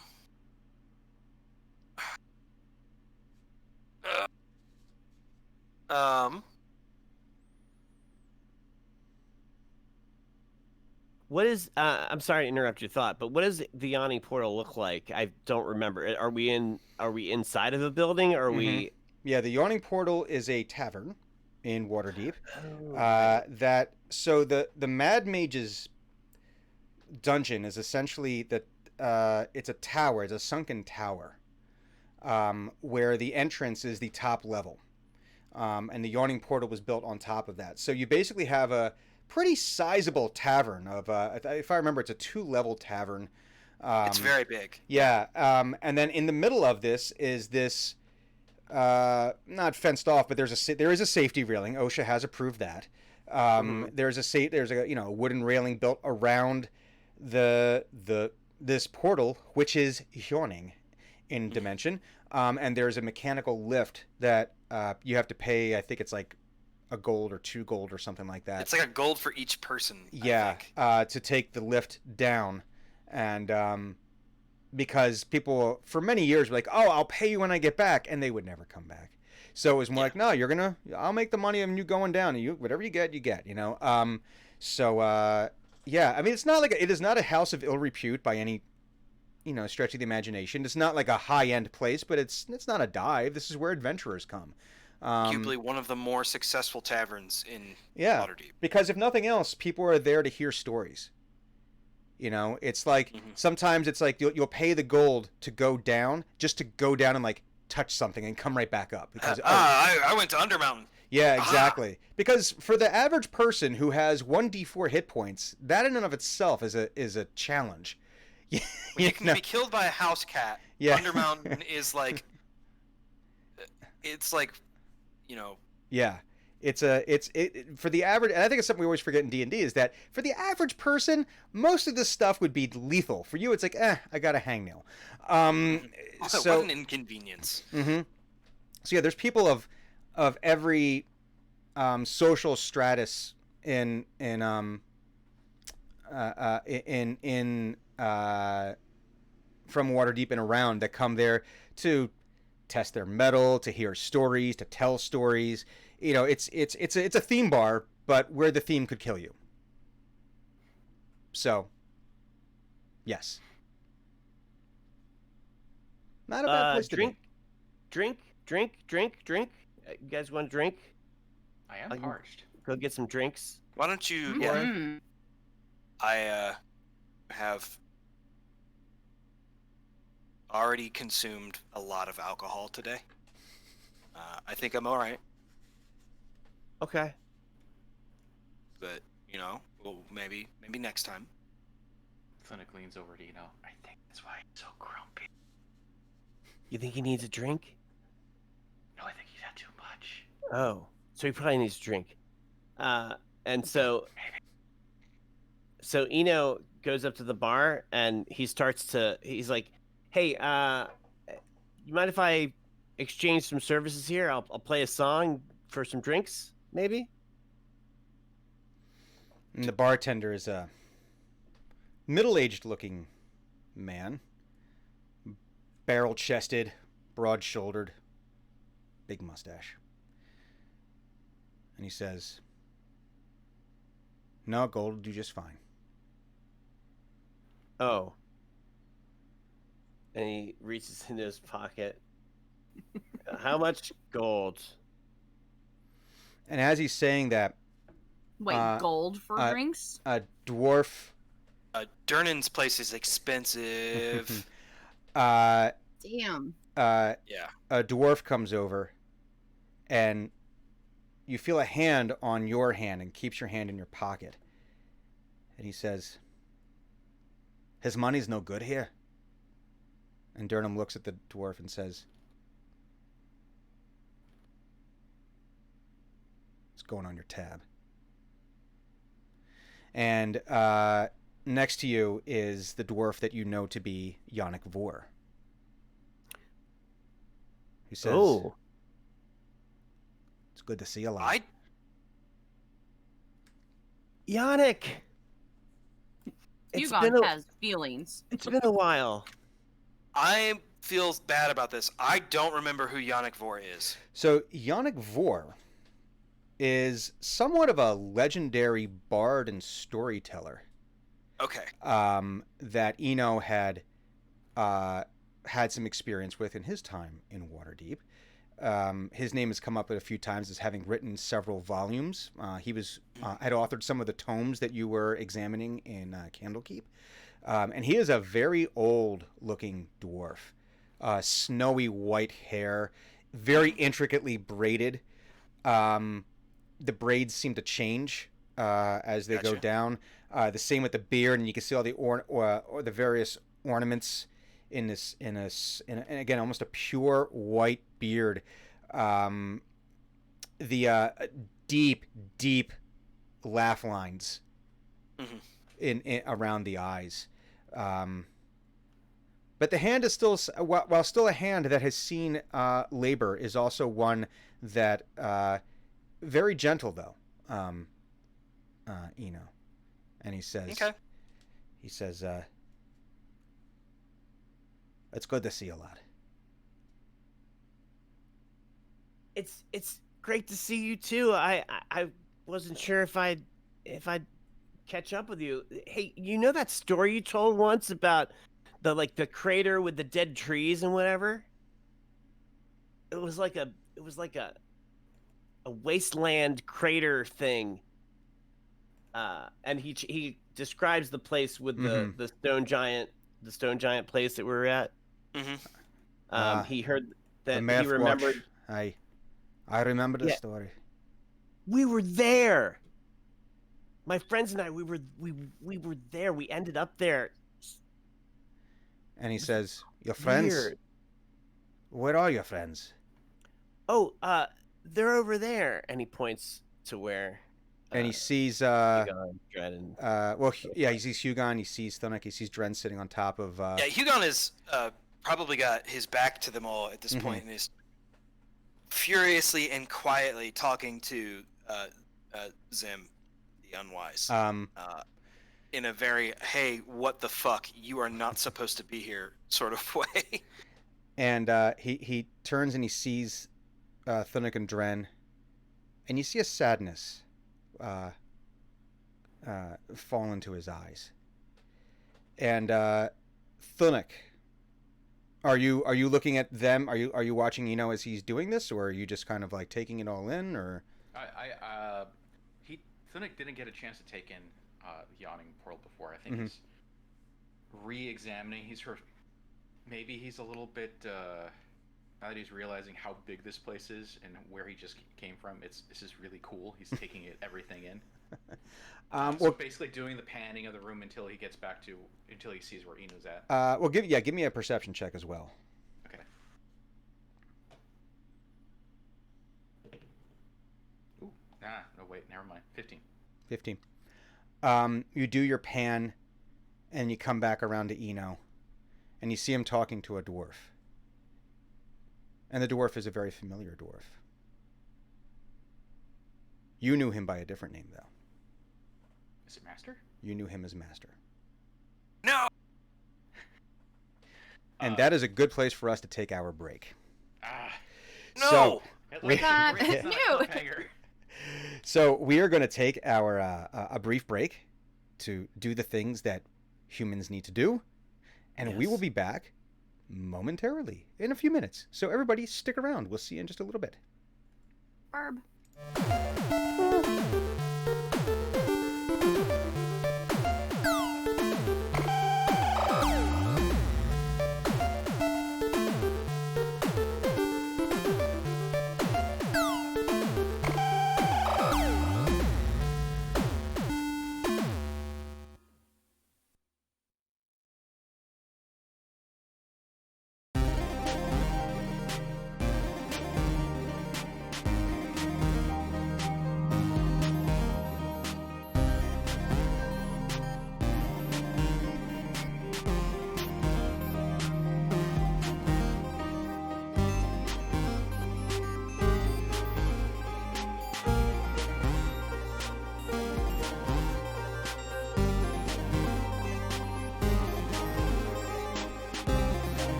Push the okay. button. Okay. We push the button. We're gonna push the button, and we are live Push with the second Push it. half. I pushed it already. It's pushed. It's It's pushed. pushed. It's been pushed. We're doing it. Push it. It's too late. We're doing it. Done. Push it again. Real good. Ding. Ding. Okay. 290s. Mm. Anyway, push it. Anyway, we're gonna play Dungeons and Dragons and not Best song to shit to. not Push it real good. not talk I about really old feel salt like and we've pepper probably broken songs. some terms of service here. I'm not sure. We're off Probably. fucking rails right now. We're Yeah. off the rails. We're way the fuck off. Listen, Wow. find your joy when you can, and Wow. where you can. Okay. There's a whole now there's a whole subreddit dedicated best songs to poop to.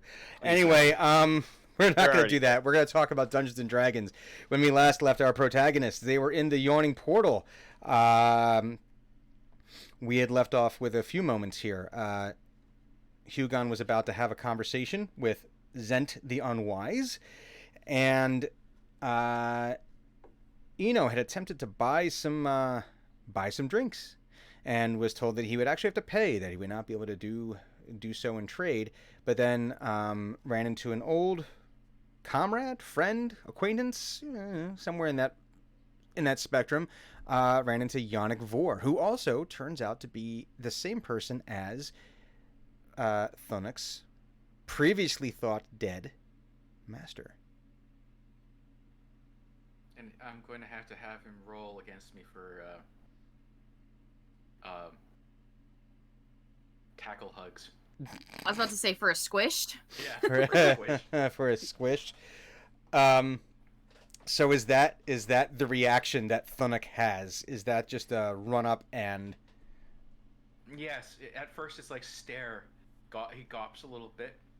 It's like, this dead man is alive. It was confirmed, and now he sees that this person that was very dear to him is still alive. He's just been missing, I guess. And you know that's you probably see these more often than not in games or in movies and TV shows, where the person sees someone they really hate from across the bar, and they just storm across the bar and beat the ever living crap out of them. Mm-hmm. It's that reaction, but the opposite sentiment. I imagine though, because it's the Nook, it might be equally as terrifying. Because even though you're happy, you're big and stomping across the Yeah, it still might be terrifying. It's like, it doesn't matter that that the giant beast is really happy to see you. It's stampeding towards you. It's like my aunt's Great Dane, sweetest dog ever, but did not realize that it was large and also a Great Dane. So it was like maximum dog and like minimum self-control. This is exactly what's happening, but in hominid format. Yeah. And just as he's about to sweep him up and grab him, he exclaimed, "Master, you're alive!" And just a big old, Yeah. like a bone-cracking hug. Yep. I imagine Eno getting like kind of pushed out of the way a bit. Or does he get swept up by accident? Is he like drawn in? Yeah, you know, like by the vacuum. No, that actually makes a lot more sense. It's not even the vacuum; it's just the fact he's so excited. His arms are probably grabbing also Eno and whoever's standing up behind Eno and the other side of some random patron at the Yannick. bar. Yeah, just some like hellish 3 or 4 rebuke. people. No, I'm just kidding. No. 3 or 4 extra people get swept up, and including their bar stools and everything. There's just this mass in front of Thunuk that just, and Drenmai on top. With the Drenmai on top. I'm holding on for dear life right now because he just took off. It's like, ah! Oh yeah, this is there's nothing. None of your controls are working. You're trying to rein back. Nope. There's nothing. Nope. It's not happening.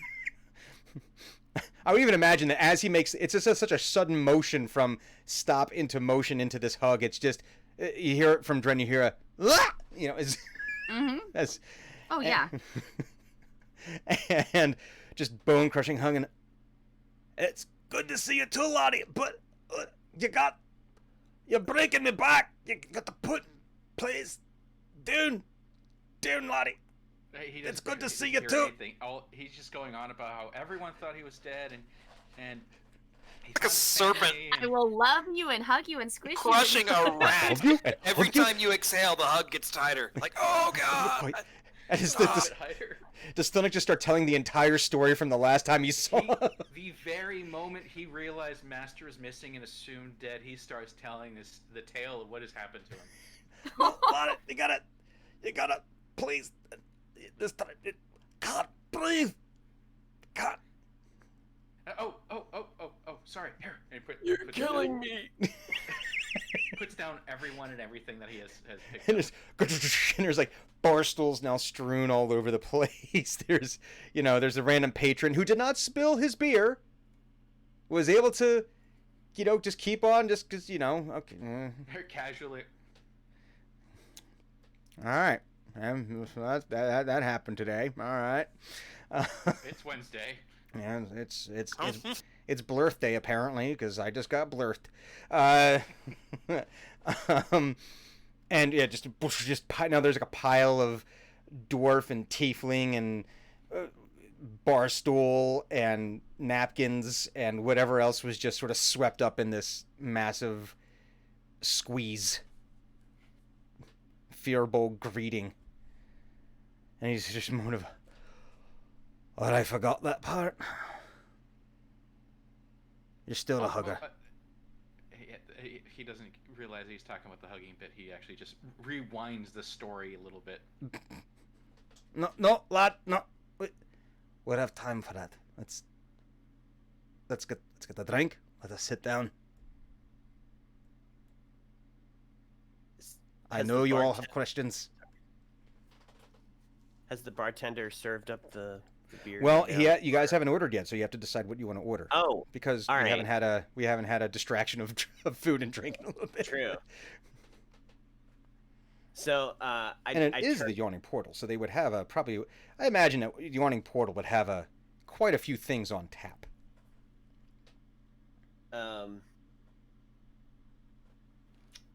So I turn and I say,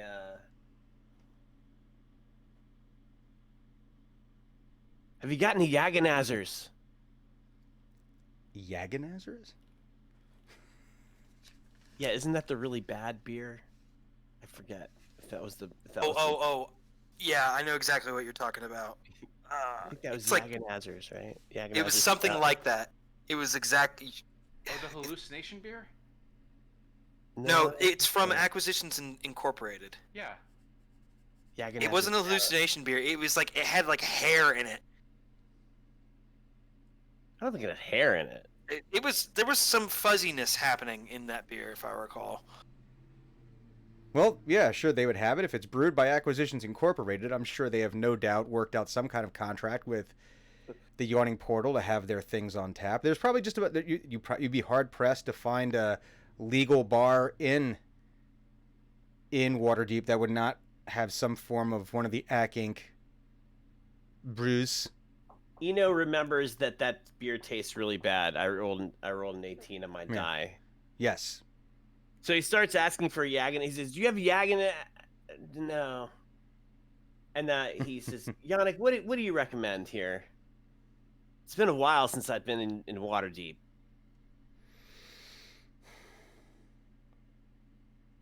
I was gonna order the bog grog. The Bog Grog? It's basically rum, orange juice, and fermented herbs. But if the DM allows it, you gain advantage on saving throws against being poisoned for 30 minutes, so nobody can kill me for 30 Because minutes. your liver is like working overkill trying to keep you alive. Your liver is on high Pretty alert. Yeah, I think that they would have Bog Grog. Sure, that's why bog not? grog for you. It's like Here, like the water Davian sangria apparently. I'll put it in team chat because there's literally a list of D&D drinks. All right. Yeah, so there's so you can so Drenmai orders a Bog Grog, and they bring Bog out grog. this, and it's thick. It's thick. When you just describe not that, pleasant it makes me think of the from DS9, the Canard, I think is what it was, the Cardassian drink that was Canard was basically like Nine. syrup. Well, I mean, because it's rum and orange juice, but then it's packed full of herbs. So Yeah, it's so there's some coagulation and thickening and It's high Yeah. viscosity. not good looking. Chunks. Well, as soon as she says Bogrog, I'm like, oh yeah, and I was like, yeah, 4 Bogrogs. And they come over with just chunk, just put the steins down, just filled, because it's a cheap drink to make, and you know you're not going to drink a lot of it because it's thicker than Guinness, so it's kind of like it takes a while to work its way down your esophagus.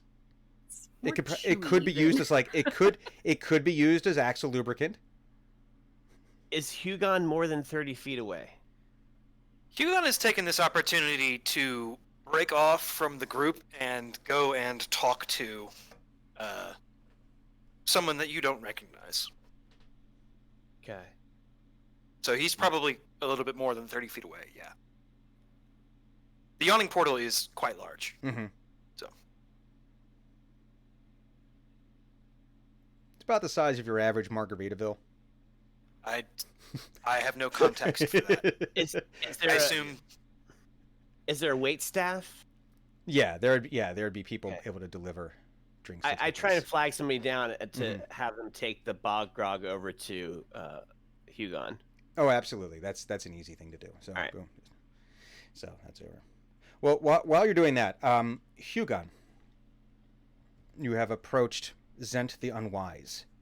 yeah. With your rack slung over your back there in the your Hey, trophy. Daddy.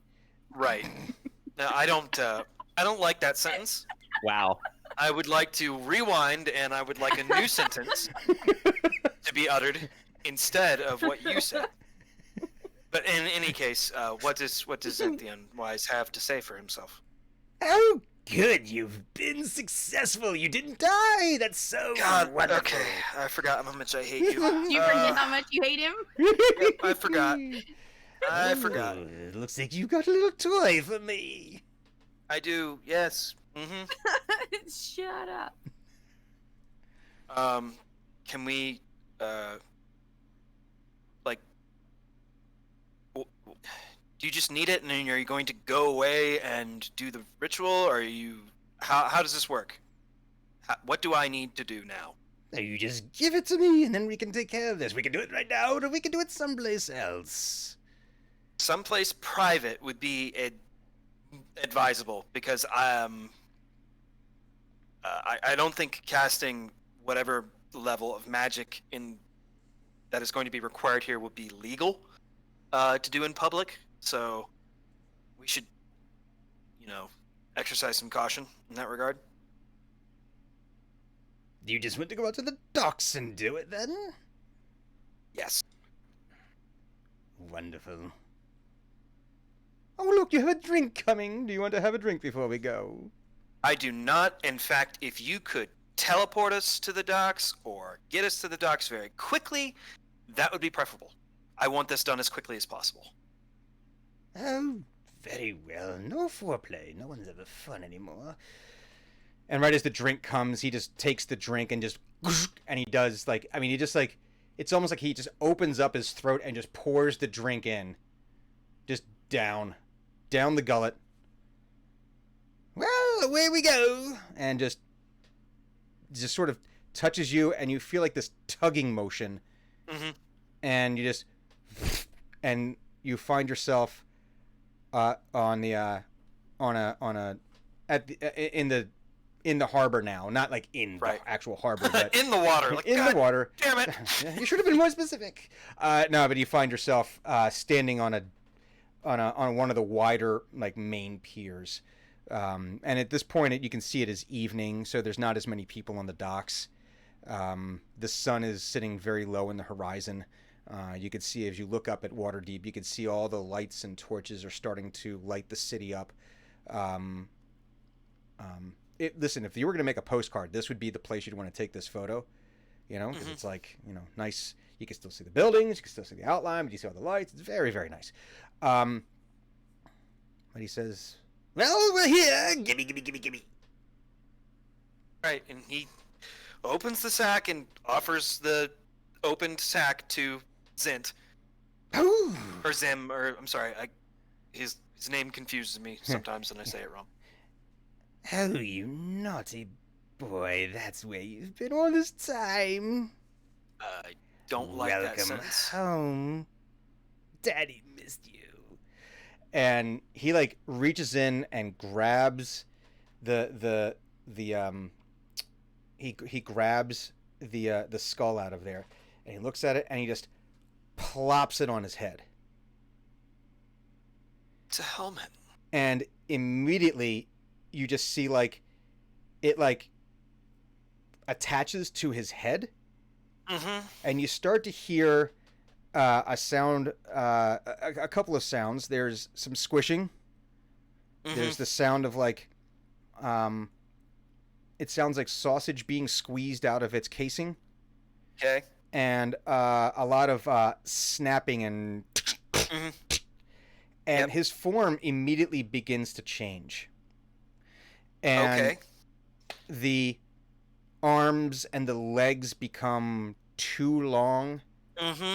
And you can see he starts like he almost gets like that club foot where he's almost walking on his toes, and the arms become long enough where the knuckles are able to drag on the ground, and the and it looks like everything's sort of changing now, where it looks like he's almost made of like rags and twigs and moss, and the face becomes his face actually sort of melds into the mask itself, or into the helmet itself, where his face is now this deer looking thing, and you can see these little pinpricks of red light glowing from inside the eye sockets, but otherwise they're just dark and empty. And he's like, "Oh, this is gonna be so much fun.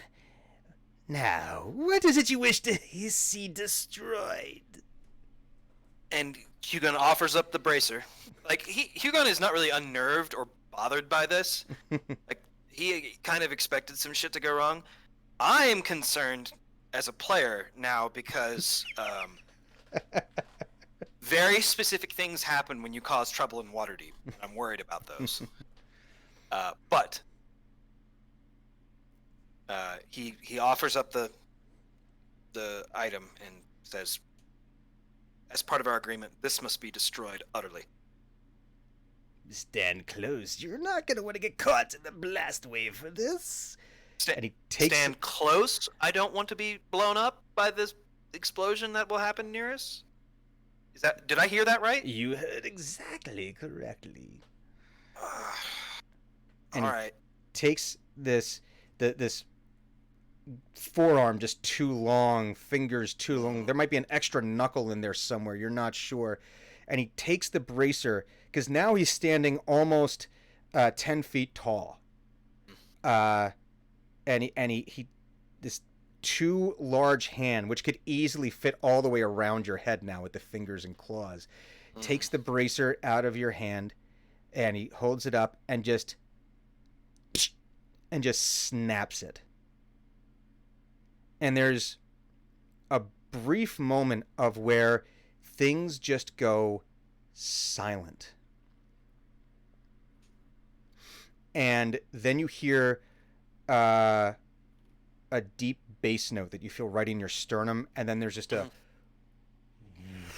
there's this red energy that releases from where the bracer was and begins to wash over the city and out into the harbor. And you can see like the ships are starting to like being pushed over, like a great wind is pushing them, not all the way over, but they're like listing very hard to one side, and you can hear their shouts from various ships as sailors are trying to secure cargo, or you're hearing lines strain and possibly snap as it pushes out throughout the harbor.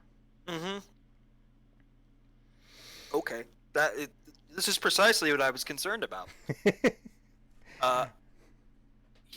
Hugon crosses his arms and goes, "It's done then?"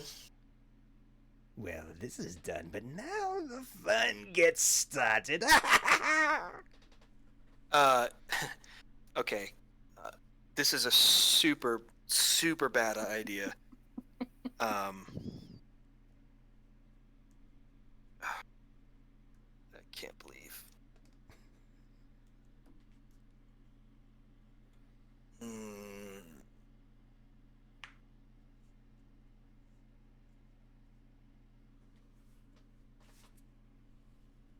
Okay, all right. This is what's gonna happen. Hugon, I assume this thing is like stooped over him, right? Well, I mean, it's standing in front of you. Okay, but like it's not like hunched or anything like that. It's Well, like, uh, it walks on all fours, kind of. okay. If you, I get what I yeah, get the imagery. yeah. So he's 10 feet tall. So it's like he's kind of like, I guess, a little stooped. He's got a stooped posture, but he's still like towering over you. Okay. Uh, The description Alright. of this thing sounds unpleasantly familiar. it looks like a visually to me it looks like a lesson from Witcher, Yeah. which is not good. That's a bad thing. Hugon will grab it by, like it's got a deer skull shape face, right? It does. Or an elk skull. Yes, So yes. it's got that snout hole. Yes, it does. Hugon will snap out his hand and grab it by that, Okay. and simultaneously trigger the portal effect of his bracer, and Portal effect? like the weapon summoning thing, Oh, yes. Okay. and he will. The goal here is for them to both be dragged into the portal that summons the weapon. So he wants to drag himself and I want us to be removed from this plane to wherever that portal goes. Yes, that's what's happening. I want that to happen. That is the goal. Because this is something that that Hugon did not intend to happen. okay. He is unnerved that the artifact was not also destroyed. It was implied that you needed an opposite effect to neutralize the one. Mm-hmm. Not that, like, oh, I'm going to get an artifact that you have gotten for me, and now I'm going to wear it and cause trouble. That was not part of the agreement. Or at least that was not what was intimated. Give me a strength check All right. to see if you're able to hold on. I would like advantage for this if I have the charges. So let me see. How many charges do you have? You have 0 charges. Okay, so I cannot have have advantage. You have a Can big I fat. give you advantage? Yes, you would be able to give 2 of your charges to him. Yes, that sounds good. Okay. All right, so we shall do that.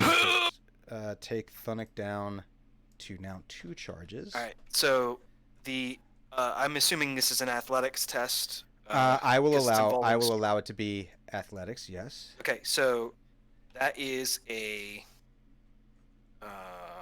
22 A 22. Okay. for the first roll. All right. Okay, so 22 was the higher of the 2 rolls because the second roll was a 4 on the dice. Yeah, that's not good. That's a And Straub. it's not like I'm trying to drag him. I'm just trying to hold him in place. And your name is not Straub, so it doesn't work. Yeah. Yeah. 4s are my 20s. Haha. Okay, so you grab a hold of him and you activate the bracer, and you can feel like there's a vibration because you're trying to like do. You're trying. This is off-label use. This is not how the bracer is meant to be used, right? So there's a. There you can feel like the vibration, and you're holding on as tight as you can.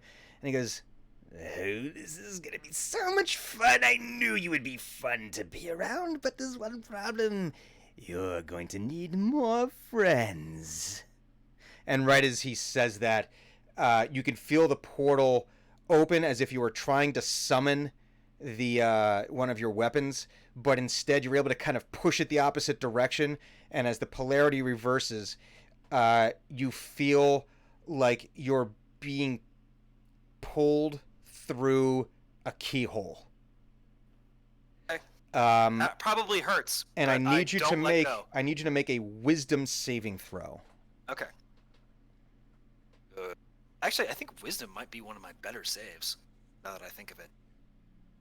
I know I get proficiency in strength and constitution saves, but Mm-hmm. I don't think no. So, wow. Ooh, that's a 20. That's a 20. Yes. I don't know if you can actually see that I did that. All right. So you take no psychic damage as you're drawn through this portal into Psychic damage sucks. another Oh my realm. God. We're going to come back to that in just a moment here because we're going to go back into Waterdeep or back to the Yawning Portal where you have sat down Eno and Thunuk and Drenmai and Yannick Vor. You've grabbed yourself a booth. Although I think for Thunuk it might be like a chair on the end of the booth because he might not fit in the booth. Yeah, it's mostly. If you can imagine Thunuk trying to sit down in a booth at Applebee's, it just probably wouldn't work. It would just be... There's no room for the knees. No, there would be. Yeah. Unless it's a family style size booth, then he takes up like all of the foot space. For, like, Your legs are kicked out. I mean, it's still a tight fit. I mean, your knees are like up at the table edge and here, and you've got the bog grog. he's probably sitting on a very large footstool. Mhm. So he's at like the correct level to be at eye level with everyone at the table. Like a very wide footstool, not like large, high. Yeah. Like Just yeah. a large foot goes on this footstool. And so yeah, you're all sitting down in the in this booth here, and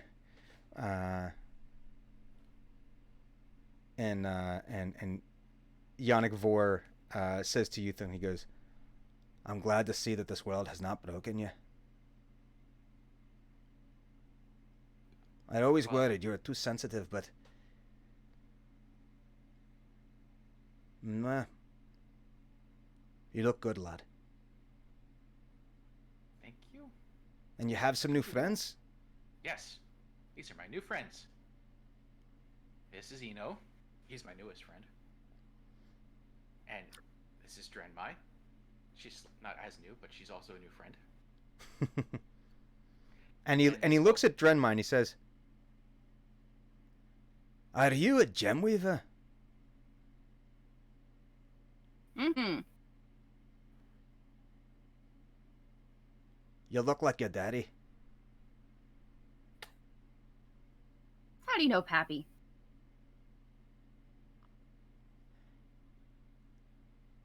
We had a few jaunts.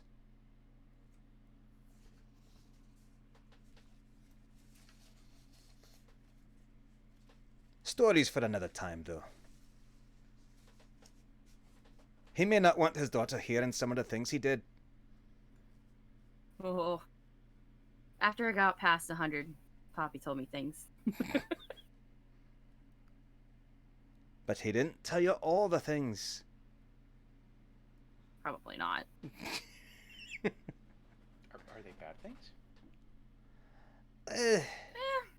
Not bad. More embarrassing? Maybe. Oh. Though he was never one to get embarrassed by much. He was a bit of a troublemaker, though. Plastic gem weaver. And if she's anything like her daddy, she doesn't need any encouragement.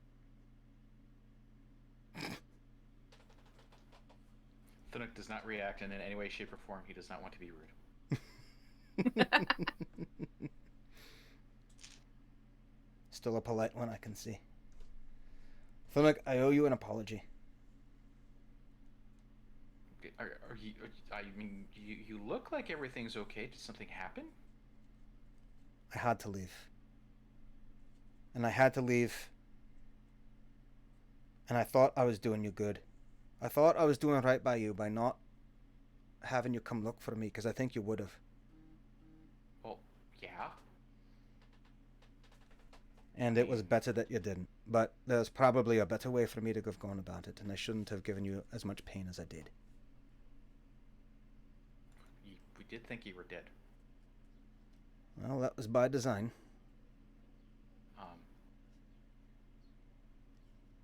But you deserved better. why did you pretend to be dead? I didn't want you coming after me.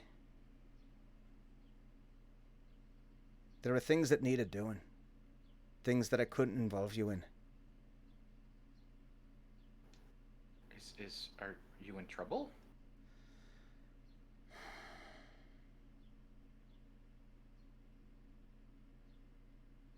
Did you do something wrong? A long time ago, perhaps.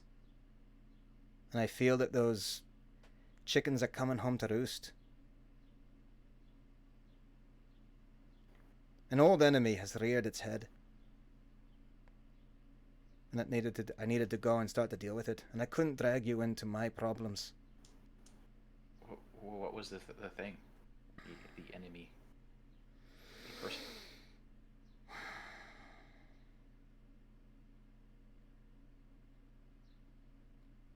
Story for another time. Tell me, what have you all been up to? That was a bad move. Right back into his story. Right where he left off.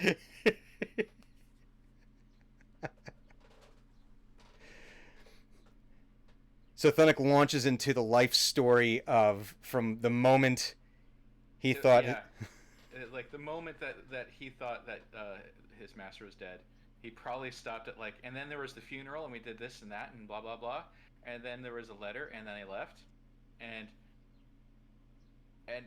he's now at the point where he's meeting his new friends for the first time, and he just starts going on and on and on. And then there was this abominable snowman, and he helped us, but we almost and Dren ate an egg, and when the shadow fell, and the shadow fell was very, very unpleasant. And there was a big glowing tree, and so on, and then there was laughing monsters. The laughing monsters were very disgusting. They're gross. Yeah. Oh, and then there's zombies. And the underneath Pinedale, and then he starts as he's getting closer to now. He's taking breaks every so often to take a drink, and he's starting to like lose coherence as to where the story goes, and he's just sort of like Cliff's notesing it because he's like a little bit tipsy, but also he's not entirely certain where he's going with this, where what he's already talked about. Wait, no, that didn't happen then. It happened later. No, but that happened before, and this starts getting out of order. And then he mentions, then we finally get to the part where he finds his family, but completely glosses over the fact that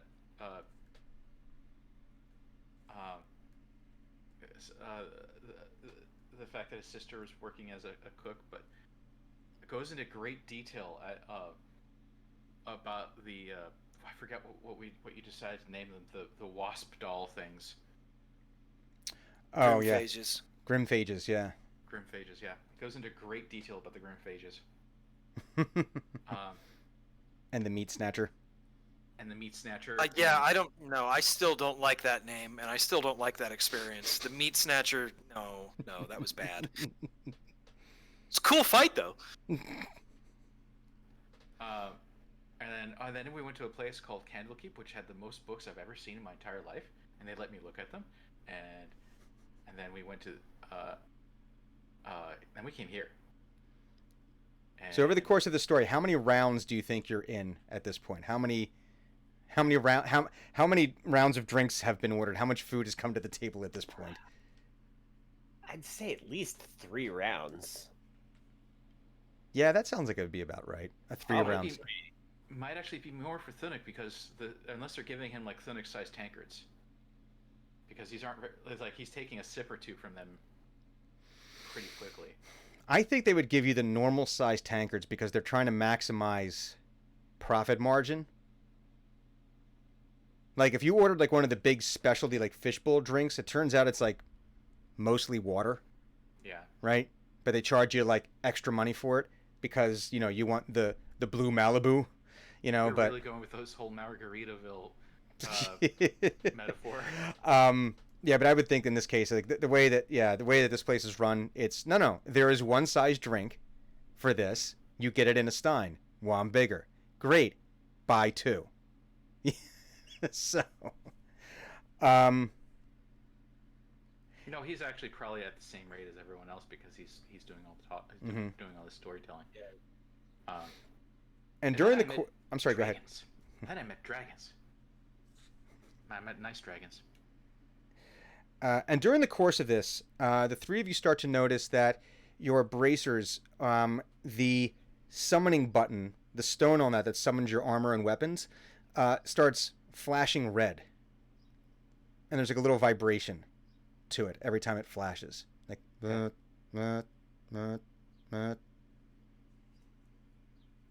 I try to get, like, while Thunuk is talking, like, I don't want to interrupt Thunuk, but I try to get Dren's attention, but not to interrupt Thunuk. So, I just kind of go, Dren? Me? Look. And I point, like, I put my drink down and I point to the bracer and I'm like, Oh yeah, that's in my pocket. I'll pull it out. So it's flashing? Flashing red, yes. I'll shake it. Like something wrong with it.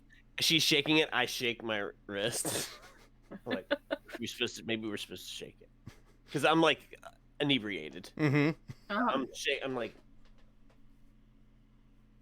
Does anything happen? Shaking it, no. Shaking does not do anything to it, no. Okay, I'm smashing it on the table. oh, Is it like it's broken? It's so we're going for a diagnostic here, a concussive, Yes. Concussive Clank, maintenance. clank, clank. Give me an intelligence check.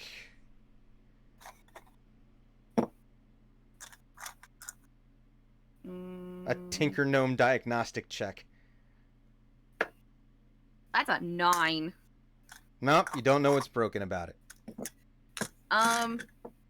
Is there like a specific button or something that's flashing? Yeah, the summon button, the armor summoning. Smashing the button.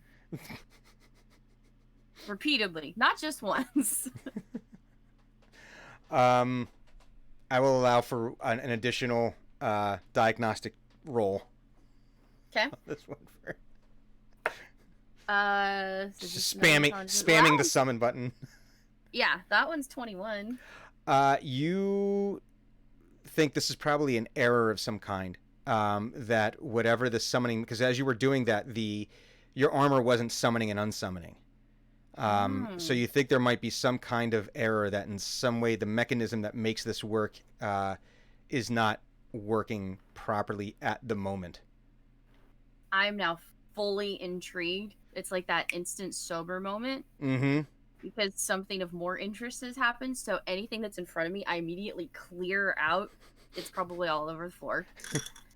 And get the bag out, get all of my tools, and I immediately go into. I love it. So it's like, oh, it's broken, and like I would imagine this broken! like it's like a roll, right? So the roll comes out, and you unroll it, and it's just, and it's like all of the tools. All my tools, just immediately in front of me.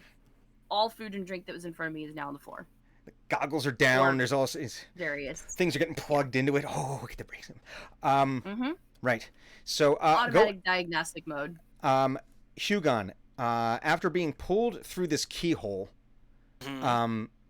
brain first. Yes. You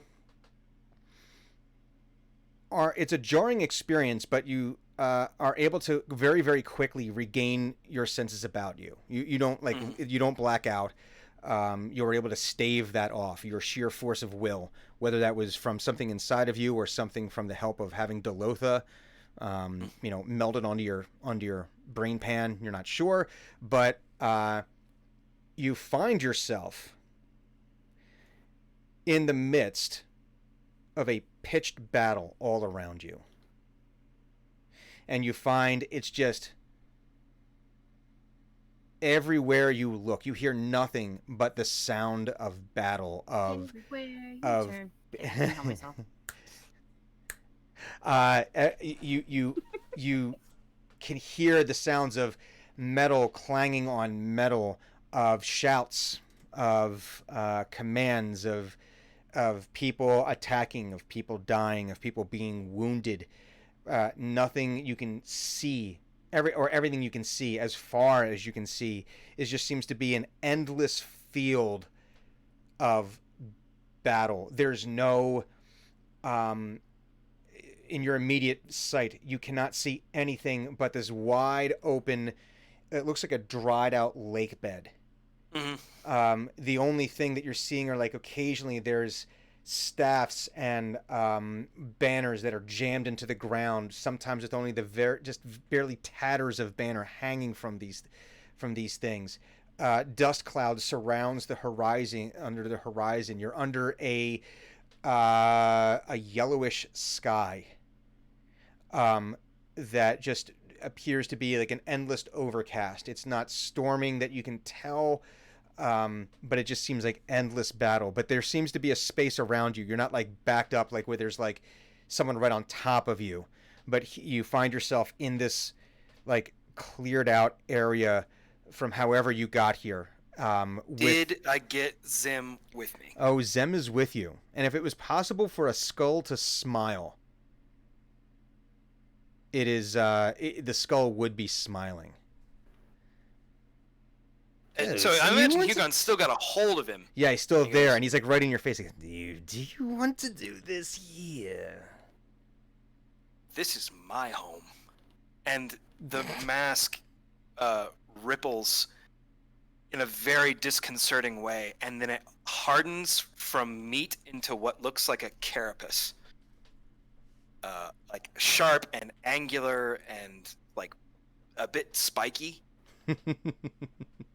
And the only thing, like, instead of there being eyes now, Mm-hmm. you know, okay, so you know how his mask had like the sort of slats in it for his mouth, but there was an actual like grate there Mm-hmm. so that he could breathe through it. Mm-hmm. Now the sort of positions are reversed. The eyes are mostly covered, Mm-hmm. like with that grate, and the mouth is open, and it looks like how can I describe this? Does everyone remember the first Lord of the Rings movie? Yes. Mm-hmm. Do you remember the Very much so. Balrog? Yes. Mm-hmm. You remember when it opens its mouth and roars and it sounds like a blast furnace? Mm-hmm. Mm-hmm. That's basically the sound coming out of the mask. Ooh. That's pleasant. And like, it's hard to tell if Hugon can actually see out of the mask anymore. And he goes, "Welcome to Acheron, home of war."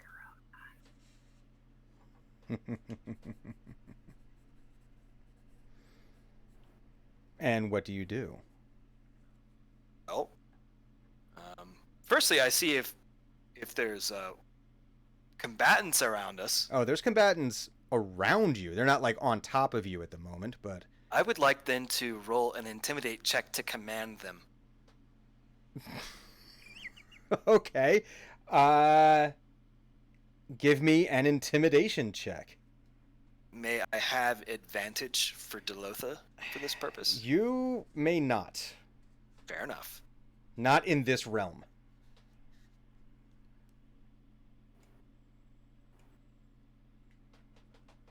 That is a 18. An 18. 11 plus 7 is 8. Yes, it is 18. That is how no, I meant. 11 plus 6 is 17, 17. not 18.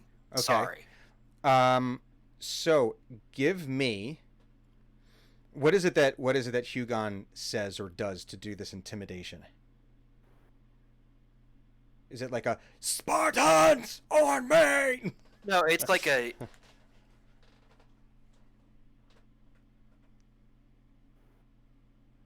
No, he just shouts and trusts in the nature of this place. Mm-hmm. He just says, "Fight this one." Okay. And so you shout this command, and 4 warriors break off and begin to take up a formation behind you. All of them carrying large 2-handed maces, full plate. Oh, it's kids playing. I was like, what the? Oh, good, we have a sound effect now. And you know what? I guess at this point, roll for initiative. All of us, or just him? Why don't I get all of you just in case? Okay. Just All right. in case. So, okay. 16. Hang on 1 second. Just let me do this. 1. Give me a second here. Hang on. One. Hey, One. stop it! One. Stop it! Jack die. Stop it! Okay. So anyone get between 21 and 25? Anyone get between 16 and 20? Yep. What did you get? 16. 16. Okay. Did anyone get between 11 and 15? Yes. That would be Eno. I got a 15. Excellent. And then Hugon, what did you get? I got a 7. A 7. And what did you get, Thunuk? 4. That is on brand. And let's see. So we got Hugon. Okay. And then we have Thunuk. Okay. So we'll do this. Drenmai, what are you going to do to diagnose this thing that is in front of you? You've pulled out all of your tools. You've got it laid out in front of you. The rest of you have seen her do this, and you can see she's focused on her bracer now. I will be pulling on my Tinker Gnome, which I get advantage on. And I'm going to start with investigation. Okay. Investigation. Just to see what I can disassemble Johnny number 5. That's But no, this is 21. A 21. All right, so you started to... This is probably not the first time you've tinkered with the bracers, because, you know, it's essentially Faerunian... Not at all. It's Faerunian tech, and the best way to understand how something works is to take it apart. Mm-hmm. It doesn't matter what it is, even people. The best way to understand a person is to take them apart. So this probably isn't the first time. So you're aware of kind of like how the mechanics of this, of how this thing actually works. So you think that there is actually, as you take it apart, you can see that it appears that the summoning function, the polarity has been reversed. And Okay. that's what's kicking up the error message. So, but that would be your turn. That would be your. I'll say that's your turn to doing all that investigation. Eno, is there anything you would like to do in the immediate present of Drenmai taking this apart, or in the course of stories being told? Yeah. I press the communication button Mm-hmm. and I say, Hugon, something's wrong with our wristband. Are you okay? I don't know. Can the bracer respond across planes? It cannot. You are getting nothing but I was static about and to say, does this sound like a voice from God? It's nothing but you're hearing static and interference. You know, just that. You know, there's no discernible signal. You're not picking up on anything in particular. And just as I'm doing that, I'm also looking to see if I can see Thunuk's bracer is also flashing. Yeah, you would, if his bracer is on, you would see that it is in fact flashing. Back to Acheron. You've got Zent in this hold here, and now these 4 warriors are each going to come up and take a swing at him. Let me write this down real quick. Okay. Okay. That is a miss. That is a hit. And whoa, a Bwomp. One of your warriors. Bwomped there. So each one of them. Hang on, let me get out my.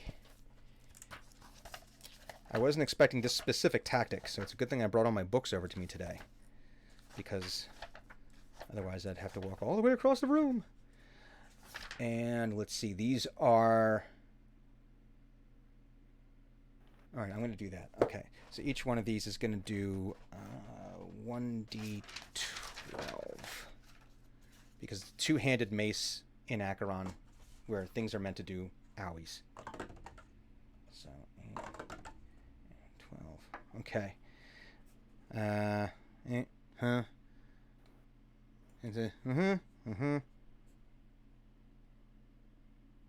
Okay, so the warriors come up from behind you, and they just start wailing away. They try to wail away on this thing, and it seems like only 2 of them are able to make any kind of real connection as Zent is attempting to fend them off, and 2 of them are able to connect. One of them is able to connect pretty solidly, like right in the body of it, but it doesn't seem to really phase him that much. Okay. And now it is his turn.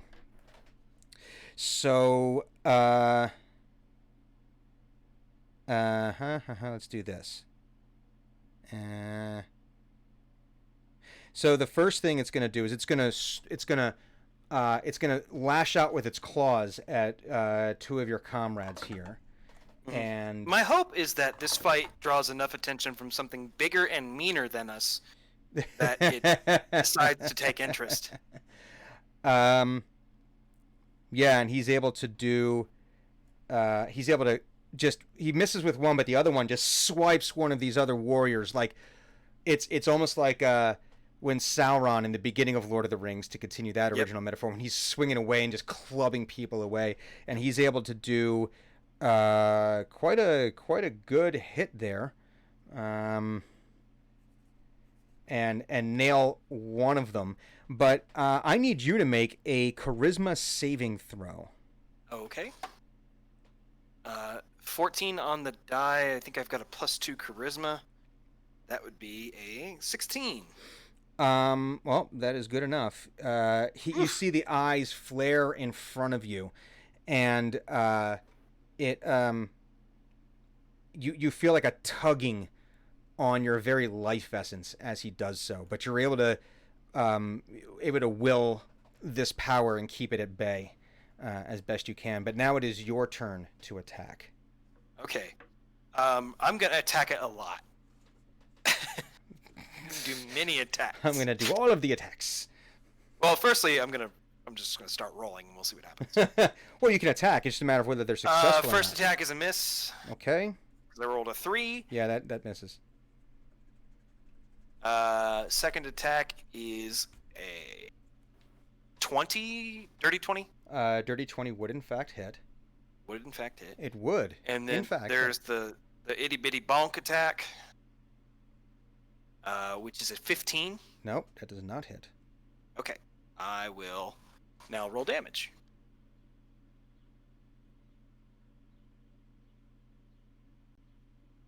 It might be time to pull out some of my Battlemaster stuff, actually, now that I think of it.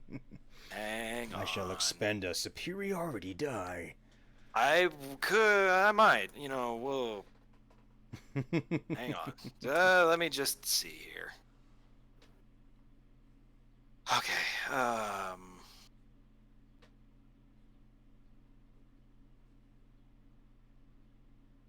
see what my maneuvers are. Sorry. It's more of a gesture. I've invented a maneuver. Yeah, I can't do that. Sucks because I already.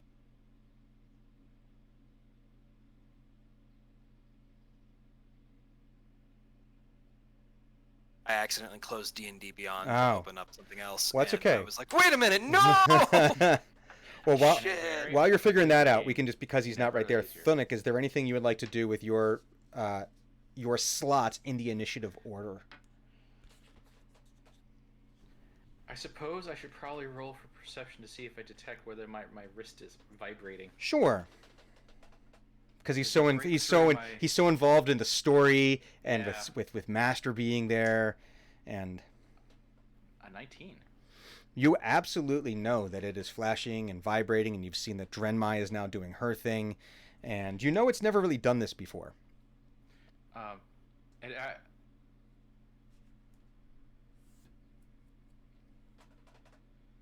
he's so enthused about telling his master what has happened to him in the last year or so that he feels he's like okay, let's see if I'm gonna say we're gonna roll a d4, and 3 and 4 is he realizes he should probably look into what this is, and 1 and 2 is he's actually going to go into the story of where the braces came from, what they do. Okay. He goes into the story, but where the braces came from and what they do.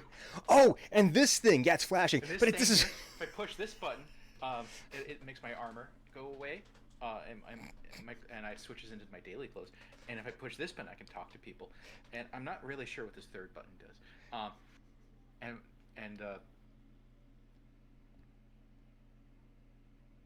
I'm not sure why this button is flashing though. Drenmai, why is this button flashing? I'm in like full diagnostic mode. I'll find out in a minute. Okay. Hugon, what would you like to do here? I am checking my maneuvers. I managed to get back in. You hit a creature. Okay, I will expend a superiority die. Mm-hmm. And I will allow one of the remaining soldiers to. I will command a creature that an ally that I can Mm-hmm. see and hear me Mm-hmm. to use its reaction to move up to half its speed without provoking attacks of opportunity Mm-hmm. from the thing that I just hit to Okay. get into a better position around it. Okay. It's like a flanking position, for Okay. instance. All right. So you use your battle superiority die in it, and you're able to command, get around the other side. You dumb piece of shit. Sorry. It's a 7 on the die plus 7 plus 7 is 14 plus 3 is 17. 17 to damage. 17 damage. Okay. The I'm marsh. kind of envisioning that you're commanding him as like you're almost hitting, like you tinge into boot camp voice, and the guy's like, "Oh shit." Oh, I seem to have summoned a sergeant. God damn it. Oh, damn. Drenmai, we are back up to you in the order. Oh, I'm sorry. Were you done that? Was that your turn? I'm sorry. I don't Yes, wanna... that is the end of my Okay. turn. All right, and we did the Thunic thing. So, Drenmai, you have diagnosticated it. So, You've done the diagnostomancy. from what I had last time, I'm basically guessing this is something like Arcana wrong. Yeah, you would have to do some kind of Arcana check in order to it would be Arcana to figure out how you're gonna reverse the polarity. I shall do an Arcana check.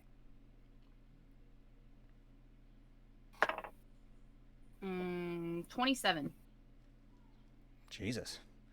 Love.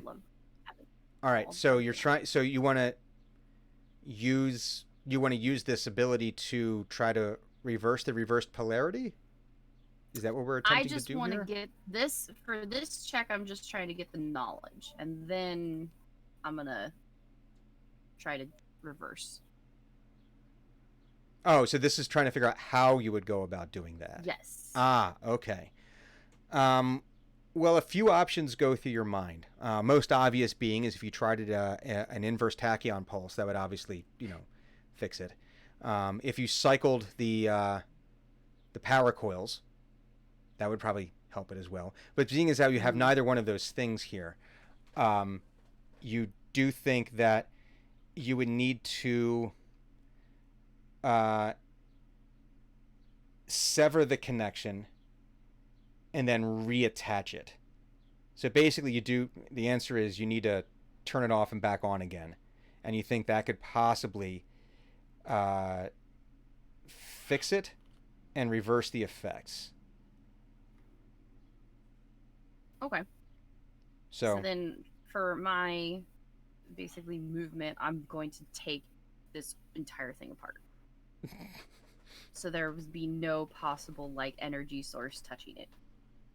Ah, okay. So you're trying to create the static-free environment. I'm turning it off, which for me means every piece is laid out in front of me.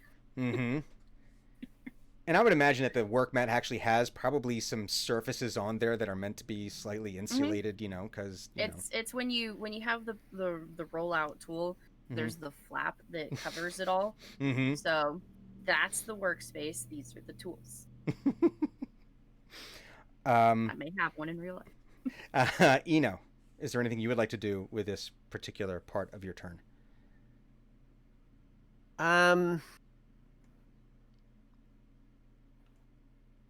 No, I think Eno is watching Dren right now. Mm-hmm. Yeah. Okay. Okay, so Hugon, your allies are going to now back in Acheron. They're going to move in for another attack on your buddy here, and that one dude gets an advantage because it's flanking. Okay. And okay, that's one hit. That is 2 hits. That is, let's say, 3 hits that they were able to lob in this one's general direction. All right, that's 9. And, 12 is 21. And 2, 20. Okay, so, all right. Yeah, they were able to move into position, and the one's able to get a really good crack right at the base of, if he had a spine, maybe in that region, right in the sacral region. But they were all able to come in there, and they're still coming in and pounding away at him, just pretty much mindlessly at this point. There's not even any thought as to why they're doing it. It's just like, oh, hit something. Hit this. Time to fight now. Someone told me to hit. This is like the plane of 40k orcs. It's fight time. Just fighting all the time. But now it is Zent's turn, and now his attention is on you, Hugon. And he is going to come at you. The claws just come swiping at you here. Good, bring it. I ain't afraid. And that would not be hit, would it? No, I'm guessing a 12 does not hit. Or is it? No, I'm sorry. Does a 17 hit? It does not actually hit. But I'm assuming that a natural 20 does. Of course. Of course. All right. So he is going to do. All right. Let's see. It's 2d10 plus 6, then or 2d10 doubled. So I almost. Yeah. Okay. I'm not gonna say that out loud. All right. So that's 10. I was gonna say a thing. I'm not gonna say it anymore. 11, 22 plus 6. 22 plus 6 is 28. He does 28 points of slashing damage to you. So he just comes right at you, and I do need you to make another charisma saving throw. Charisma save. Okay. You said 28 points or 24 points? 28 points of 28 slashing points. damage to your torso. That is a 1. You feel again the eyes flare up as they lock in on you, and you feel like this draw on your very life force, And hang on, what's the right die here? I want this one. And 2d20. That's and not fair. your maximum Oh. your maximum hit points are reduced by 11 Okay. as Noted. as you just now, feel, is this after damage is assigned or before damage is? this was after all the damage was assigned. Okay, Yeah. so hang on, minus 6. Oh, that's not the right button at all. Oop. And you see some of his wounds from the previous attacks start to heal as he does this. Okay. But it is now your turn. Max. So my max is now 85. Okay. My turn. Okay. It is your turn. I Yes. do more attacky. More attacky. More attacky. Attack. Wah. That is a 17 on the die. I assume that's a hit. Yes. For a total of 24. I should Yes, say. that would in fact hit. Yes. And then a 13 A 13 total. total. Yeah, it does not hit. Okay. So as a bonus action, I will expend a. Oh, did I get advantage for flanking? I didn't roll if I did. Are you flanking? You're right in front of him. Right, but I commanded somebody to move behind him. Yeah, they got the flanking advantage. Okay. If they're So- behind him, then they. Yeah, if you're still right in front of him, you're not I flanking. thought him. if the creature was flanked, the people attacking it from the flanking positions. From the get- flanking positions get it, Yes. but not you. If you're right in front of him still, But you would if not. I'm No. if I'm causing the flank, do I not No, benefit that's- from the flank? No. Well, you're benefiting because your allies are around them and they're getting the advantage on their rolls. But if Okay. you're still right in front of them, even if you're commanding people, you're still right in front in their attention, so you wouldn't get any advantage because you're not flanking them. You would have to have moved into a flanking position in order Okay. to get that. But in order- everybody else is getting flanked. Yes, and that's how they were able Okay, to. That's good. Yes, Yeah, we want them to keep having flanking. yes. And as a result, I spend a superiority die and activate Commander Strike. I forego a attack, which I have 3 attacks a turn, so I Mhm. forego one of them. Use a bonus action to direct one of my companions to strike. When you do so, I choose a friendly creature, the one behind him, flanking, Okay. who can see or hear me, and expend a superiority die. The creature can immediately use its reaction to make one attack, adding the superiority die to the attack's damage roll. So I will roll damage, and I receive a 9 damage to it, and now the superiority. The person who is spending the reaction to attack this creature adds 7 to their damage roll. Well, it would help if they actually hit. Did they hit? They did not. With advantage, they missed. They both were too low. You're fired. You're fired, and also you're demoted, and also you're disgraced, and also I hate you. So as one of your allies attempts to make the attack, it's almost like they were just going for just a little too much. You know, they got a little greedy, and they went for the attack, and Zent was able to basically just bat them out of the way, and you're able to get a couple more clubs in there, and he goes, "Oh, but you're still so delicious."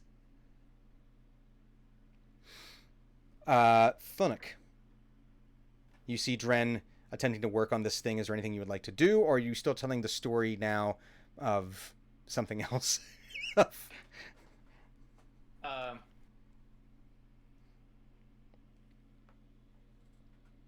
No, actually, since we were on the topic of the bracer and the armor thing, he's like, "Let me show you how it works," and he hits the button, And nothing happens. and it's like, supposed to make my armor go away or come back again. I'm sure it does, lad. I'm sure it does. But it normally does. He hits the button again, and he's like really willing it to work. Like, why don't you work? You're embarrassing me in front of my master. Do the cool thing. Like fucking around with the phone. Like, no, but it works. It works. And I think I kind of like like under his breath, like, by the four, you were working just fine this morning. And I think in his, when he does that, he might accidentally sort of like pour a little bit of himself into that, like push some clerical will into it. Give me a wisdom saving throw. Saving throw. Yeah.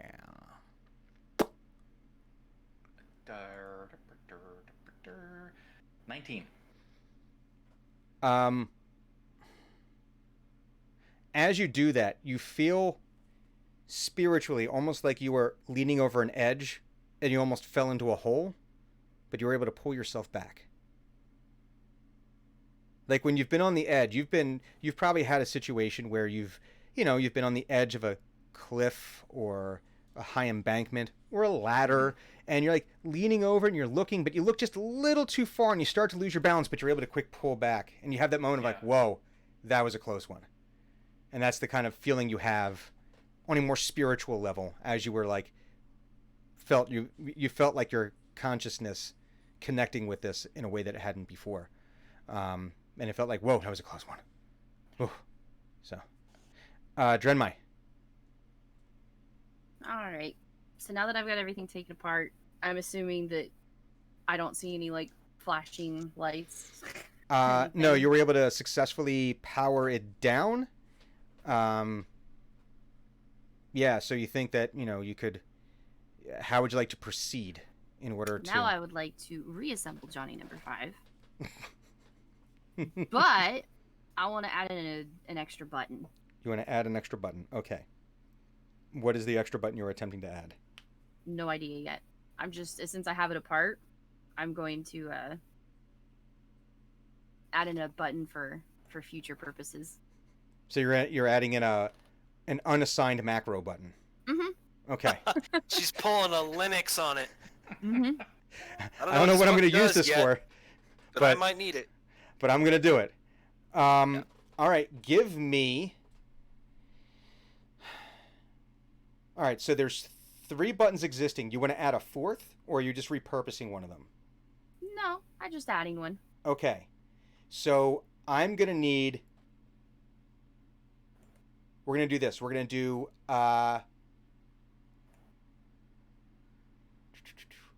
And I'm going to kind of duplicate the... We need to have a best 2 out of 3. You need to have 2 successes out of 3 successes on a tinker check. And each one's going to take you a turn as you're reassembling this in order to make this work. If you get to 2 before you get to 3, before you lose 2, then you're successful. If you don't, then there will be consequences and repercussions. Okay, what do I got to beat? I am going to give you a challenge rating of this of a 15. Okay. It's a good thing I get advantage on tinker checks. I blomped on the first one. Don't even care. Okay. I am an expert on buttons. You have advantage versus buttons. Well, that would actually give you 2 successes right away, I would say, because, it's a crit. I know everything about buttons. So it's and you're able to, we've all had those projects where it should just go together correctly and it does not, for whatever reason. Just the laws of physics shifted subtly during the course of our time of making something. But this is not the case. Everything went back together exactly as it was supposed to. The wires lined up, and you're able to turn. You can see now as it powers back on as quietly as it does. Everyone, you see the red light goes away, the vibration stops. It does appear to be working now. Hugon, you feel a sudden tug on your brain again. Mm-hmm. And you feel yourself yanked out by the brain through the keyhole again, and I need you to make another wisdom check. Okay, that's not what I was expecting at all. A wisdom saving throw. That is significantly worse than last time. That is a 7. Ooh. Hang on. Which of my many pretty dice shall I use? I'll use this one. Okay. 1 damage.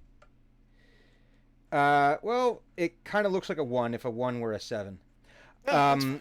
You take 7 points of psychic damage. Yeah, I've had hangovers worse than that. Right into the frontal lobe there. Right to the mind meats. Right into the mind, yeah, right into the mind sausage there. You take a 7-pointer. I don't like any of these metaphors. Right. And then I take it that he appears in the bar. Yeah, you appear in the bar, and you're like, sucked out, and you just feel exhausted at this point. It's just like a level of exhaustion just seeps into your bones where you want nothing more than to sleep. And I'm not sure, this might be the first time that any of you have realized that Hugon, I mean, I don't know if any of you noticed him disappearing, but there's a sound, it's almost like a vacuum cleaner in reverse. But not so much that you put it on blow, more that you recorded the sound and then played it in reverse. And Hugon is like dumped onto the floor next to you.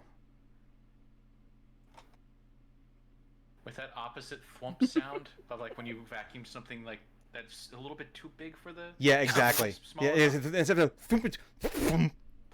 yeah, like it's being spat out.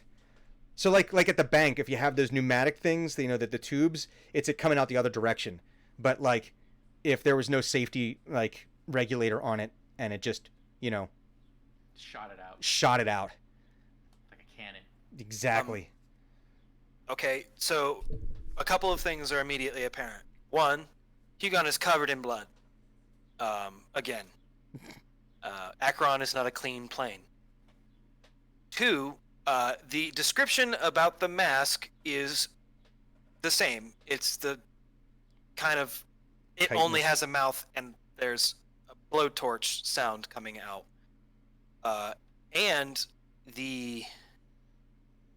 his armor looks like what would I describe this as?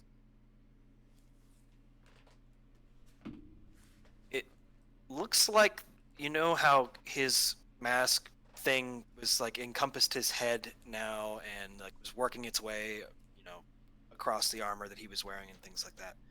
Well, instead of being soft, it's more carapace now on the armor. So the armor all He looks looks- like insectoid carapace. Not so much insectoid, it's just like more bone than metal Okay. and kind of a dull red. Not all of it, but like the shoulders kind of went that direction. There's an organic element. Yeah. Okay. Going off of our And geeker he- theme for the day. Says, well, I hope it doesn't come back.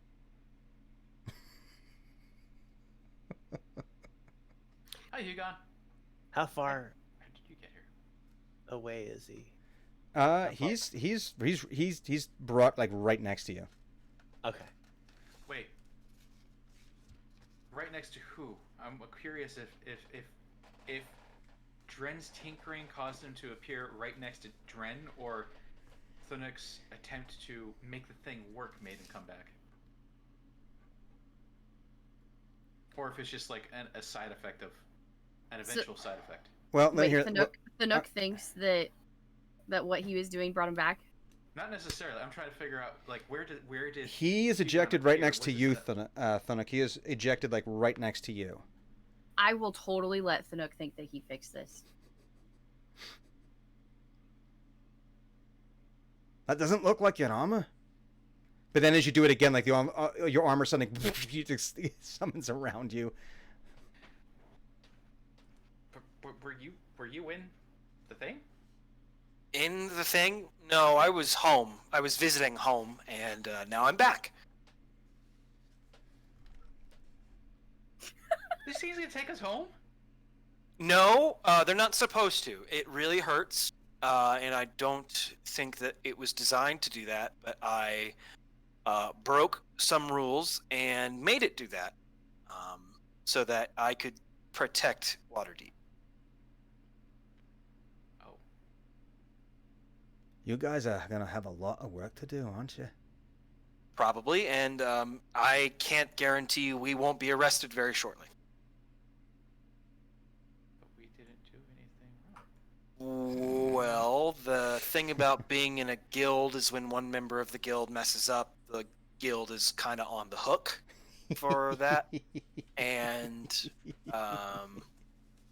that antler skull thing didn't do what I thought it would. And there was almost an accident, but it didn't happen. So we're probably not in too much trouble. And in the distance, you hear the sound of a forlorn note being played on a horn, like on a battle horn. And you hear it. You hear the sound rising up from around the city. And that is a good place for us to end today's game. Blah. And yeah, no, wee woo, wee woo, nothing like that. That's a whole different thing. It's the cops. Cheese it. It's worse than the cops. It's the Waterdeep Special Forces coming to kill us. But that is where we will end today's game. We will be right back with Table Talk. So everybody stick around, and we'll talk about things. All right, so we'll be right back. Chill.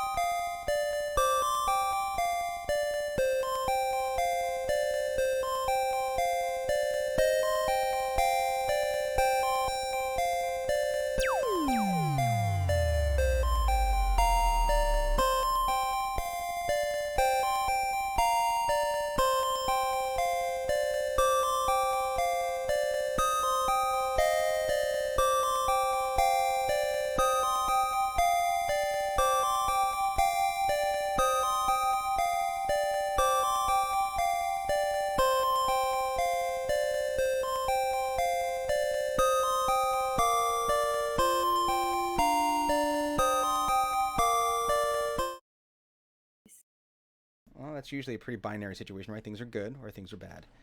But we are back with Table Talk. Oh, hi. I maintain that there are no bad rolls because it can always lead to fun things. Even like a 1 can be just as fun as a 20. Not for my other character. Bad rolls are bad. Yeah. That, you know what, I'm right a there? tank, If so we I'm have not t-shirts, supposed to be bad. if we ever make t-shirts, that's got to be one of the one bad rolls are bad. Yes. Mm-hmm. I will have a magical bullshit t-shirt at some point. I love it. Well, let's see where we start with our old business employees of note. That starts in quadrant 1, which would be our goat. Oh, yeah, that's right. Yeah, I thought I an interesting choice with Hugon there and dragging this thing into Acheron. It was actually the description of it was very concerning. Of the thing of Yeah, Zent. of what Zint? Zent. Zent. became? Zent. The moment you said "Daddy missed you," I'm like, wait, what? He's clearly not talking to Hugon. If he is talking to Hugon, that's a whole Yeah. new. And this was it was at that point that Hugon realized that he'd been had and had to fix this somehow. Yeah. And yeah, man, Zent's voice creeps me right the hell out. Good. I'm not saying this to be negative, but I don't find Zent scary or unnerving. I just find him intensely frustrating. But that's on brand for both of you. I guess. I mean, that's true. And that's not to say that like you're doing a bad job. No, or no, no, making no, it no, any no. One No. way. Listen, you can't It's just force that like fear. my emotion is just I hate you. And it absolutely was inspired. The look was absolutely inspired by The Witcher because I thought those were the lichens. No, not the lichens. The Lessons. Leshens. They were the first time I ran into one of those by accident. I was like, doing one of the side quests, just wandering around looking to do something, and I ran into one. I was like, what the F is that? It was Yeah. just, and it, yeah. I ran into one in Witcher 3 one time, and I don't know if it was a glitch or a game bug, but the thing came out of a wall of a cave and one-shot me and then vanished. And I was like, this is Dark Souls now? Like, what? I don't like that at all. Well, I hated that. moving in an anti-clockwise direction, we now find ourselves at Clues And Pup. and Pop. Ooh, pup. Puppy. Dog aggro. Dog rope. Even though I hated it, I want to say when Hugon's face mask thing started absorbing its surroundings, it's just the visual on that is slightly disturbing, but Mhm. also cool at the same time. So it's like that's got to be my top spot. Gross, but cool. Gross but satisfying. Hmm. Moving down to the Is that a Lion King reference? slimy yet satisfying. Yes, that would Okay. Slimy yet satisfying. Okay. be. But going down to our friend Roz. So the voice of Zent, very good. Thank you. It's very, very good. Yeah. The fact that Yannick Vor is Thunix Master, that reveal is, I think Yannick Vor is my MVP because he's Thunix Master, and Eno's probably like, huh? Like, oh, that's it. Like, I'm sure there was some, like, it didn't come out through the game, but Mhm. I'm sure there was some kind of like, oh, that's because that's what I like had in my head canon was like, oh, that's great, you're the teacher, oh, that's awesome, like we're all back together again, you know. Mm-hmm. Well, he probably tried, but he was too busy being crushed to death by Yeah, Thunix. And that's exactly what happened though. He was about to do that, and then Thunix was like, and he's like, oh, that's so good. that was great. It was. I also had like in my mind a vision of like, sort of having like a what in the world is happening moment until he managed to get a long enough breath to get his wits together to hear Thunder basically been like retelling his entire life story. And moving over to Gideon Reese. Honestly, the Yannick Vor reveal as Master was pretty awesome.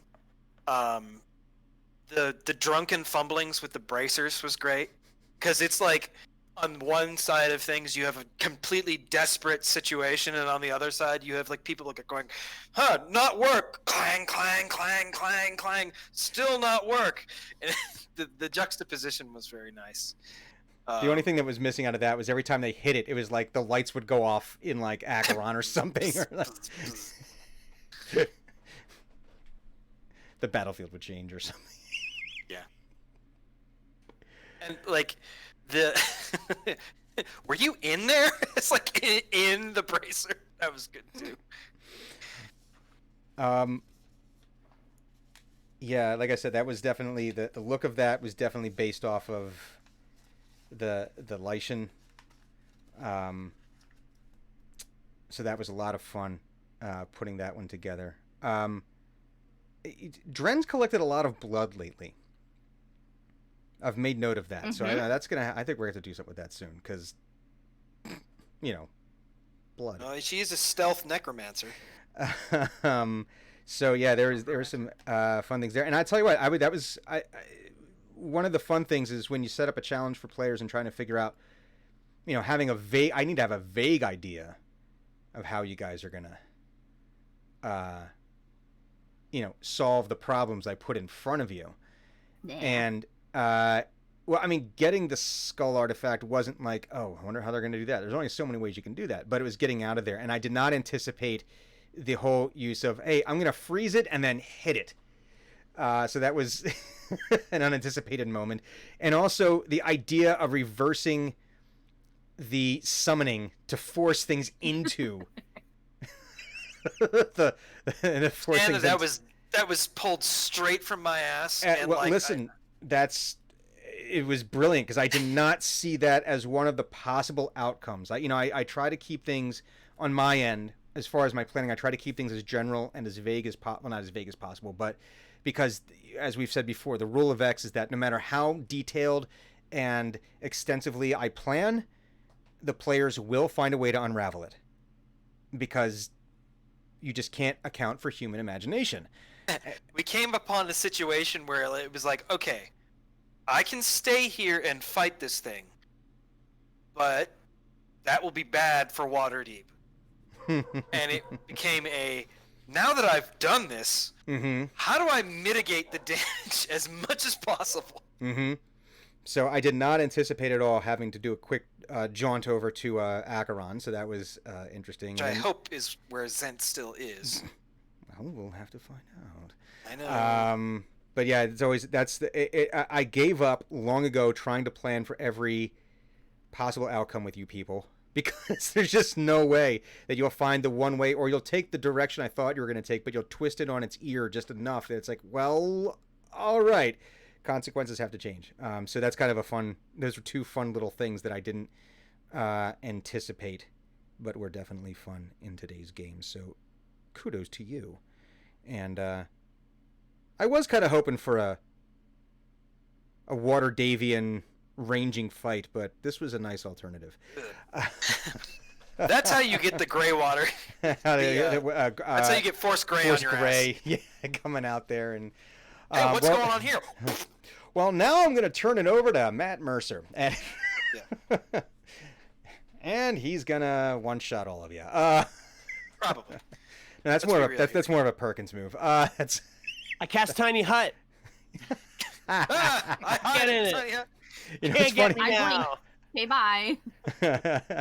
I went to when I went back and I rewatched the Unplugged episode where Mike describes full-on making out with his Lich clone. Oh.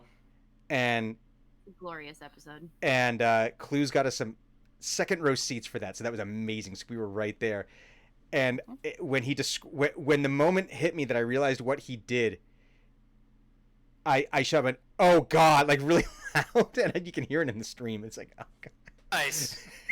But I didn't think he put it. I didn't. That right after we got back, and I rewound it and asked my girlfriend to come into the living room. Mm-hmm. I said, "Listen very closely. You're gonna hear Brian." And I hit play, and then you go, and then you had that exclamation, and she's like, "Was that Brian?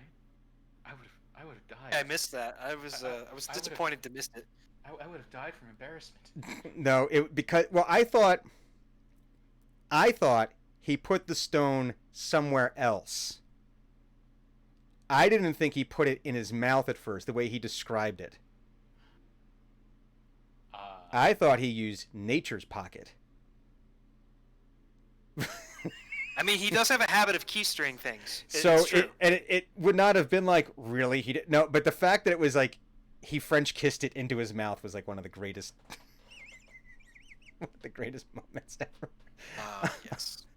So, it was wonderful. But anyway, yeah, it was fun having to deal with your people's chicanery and shenanigans.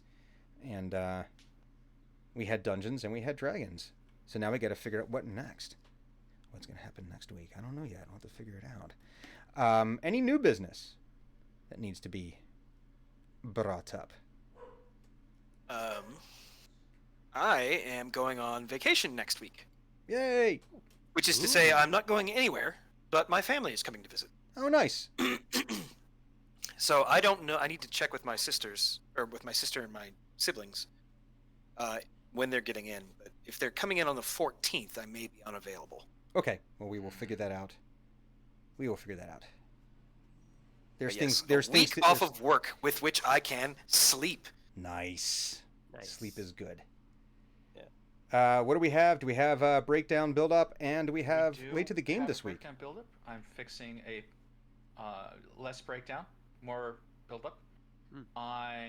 Well, there's a little bit of breakdown. I'm taking apart, those fiberglass spinny light things that everyone's grandparents had.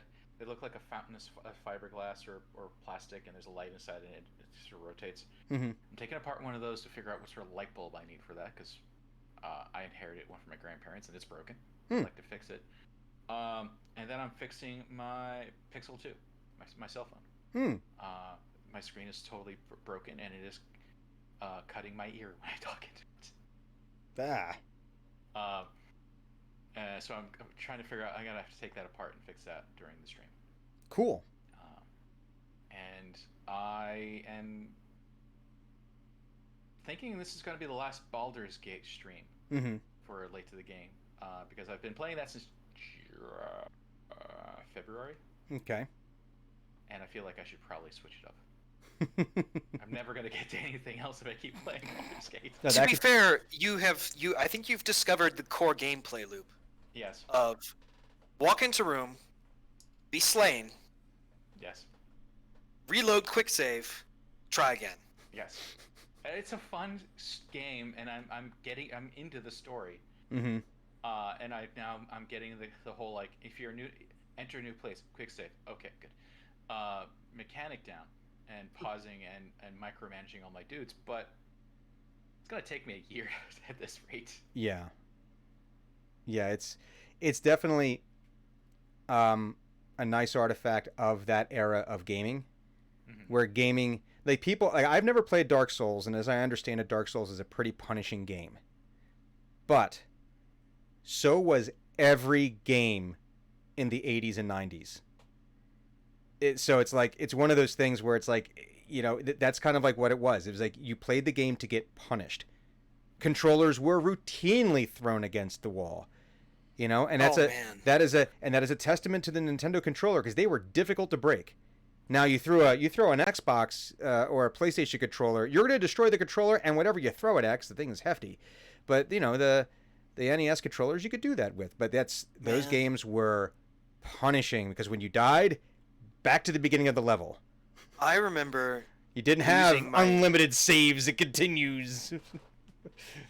I remember losing my very first Diablo 2 character on permadeath mode, and I have never felt so destroyed from being, like, beaten by a game. Like, I think I quit playing, like, for a couple of years. It was a high-level necromancer, a ton of awesome gear, and I accidentally I mismanaged my position, and I mismanaged my health, and I got smacked, I think, by a boss or something like that. And it's just, like, dead.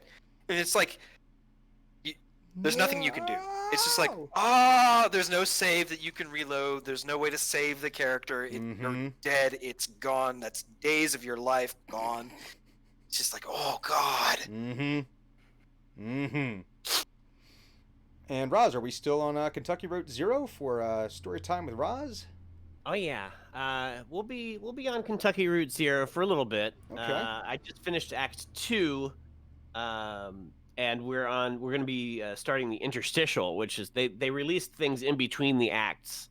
So every act that they did, there's something in between Act 1 and 2, 3 and 2 and 3, 3 and 4, 4 and 5. And this is called the entertainment. We'll be doing that on Thursday, and then starting Act 3, I would imagine, after that. But yeah, it's a really cool game, and I'm exploring a lot more than I did before. It's a game that you can play multiple times, and there's just so much stuff in there to find. It's just really cool, and it's a lot of there'll be a lot of, like, just text-based things. You know, you'll find, like, something on the map, you'll click on it, and then there's just text-based thing that happens. Or you'll click on it and it'll actually take you to a spot, you know, in the game world where you can see something. The music is just amazing in that game. Like, we just passed a really cool moment where there's just a great song. Nice. There's, like, some sort of bluegrass blues type stuff in there, and it's just great. Very cool. Kind of wonder if any of the VODs have been muted because of the music, but I don't think so. We'll see. And I should know later this week if we'll be back with some Saturday night fights. Well, don't know yet. Hopefully soon. And Clues, what do you got going on? Most stuff I can't talk about. A concerning chuckle. Anything that I can? No. How's Animal Crossing going? Fine. It's turnip day. Don't forget to buy your turnips. I don't know how that works, but I know. I did install the game just recently, so. You should. Yeah. You have an hour and a half before turnips go. The turnip market is limited, and you have to. It is. Don't actually You even only know what get turnips it- are about. You buy it's literally the stock STALK market. So you buy them at a lower rate and you sell them later on in the week for a higher rate. It's great. Okay then. Where'd you? Oh, the game is nothing but puns. Everything. You catch a fish, it's a pun. Oh, I caught a gar. Isn't that funny? Har har har. Like, I hate you. God damn it. Okay, that's Yep. enough. Oh boy! Oh boy! Oh boy! Oh boy!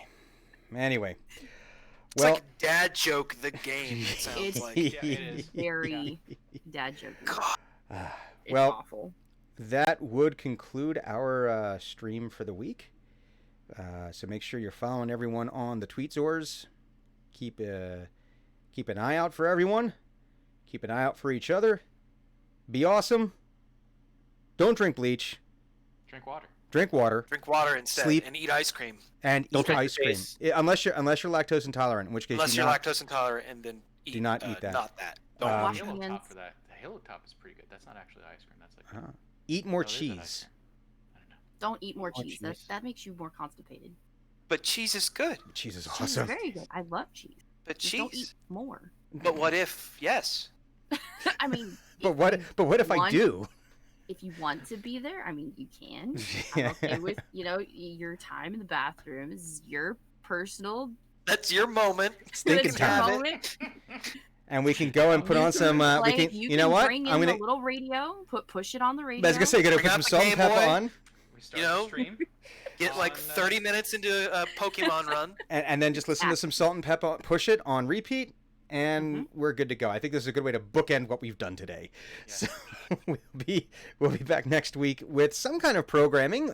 Keep an eye on the Twitters, and we'll let you know exactly what's going on. But thank you everyone who joined us on the stream today for spending your time with us. So everybody have a great week. Bye. Bye.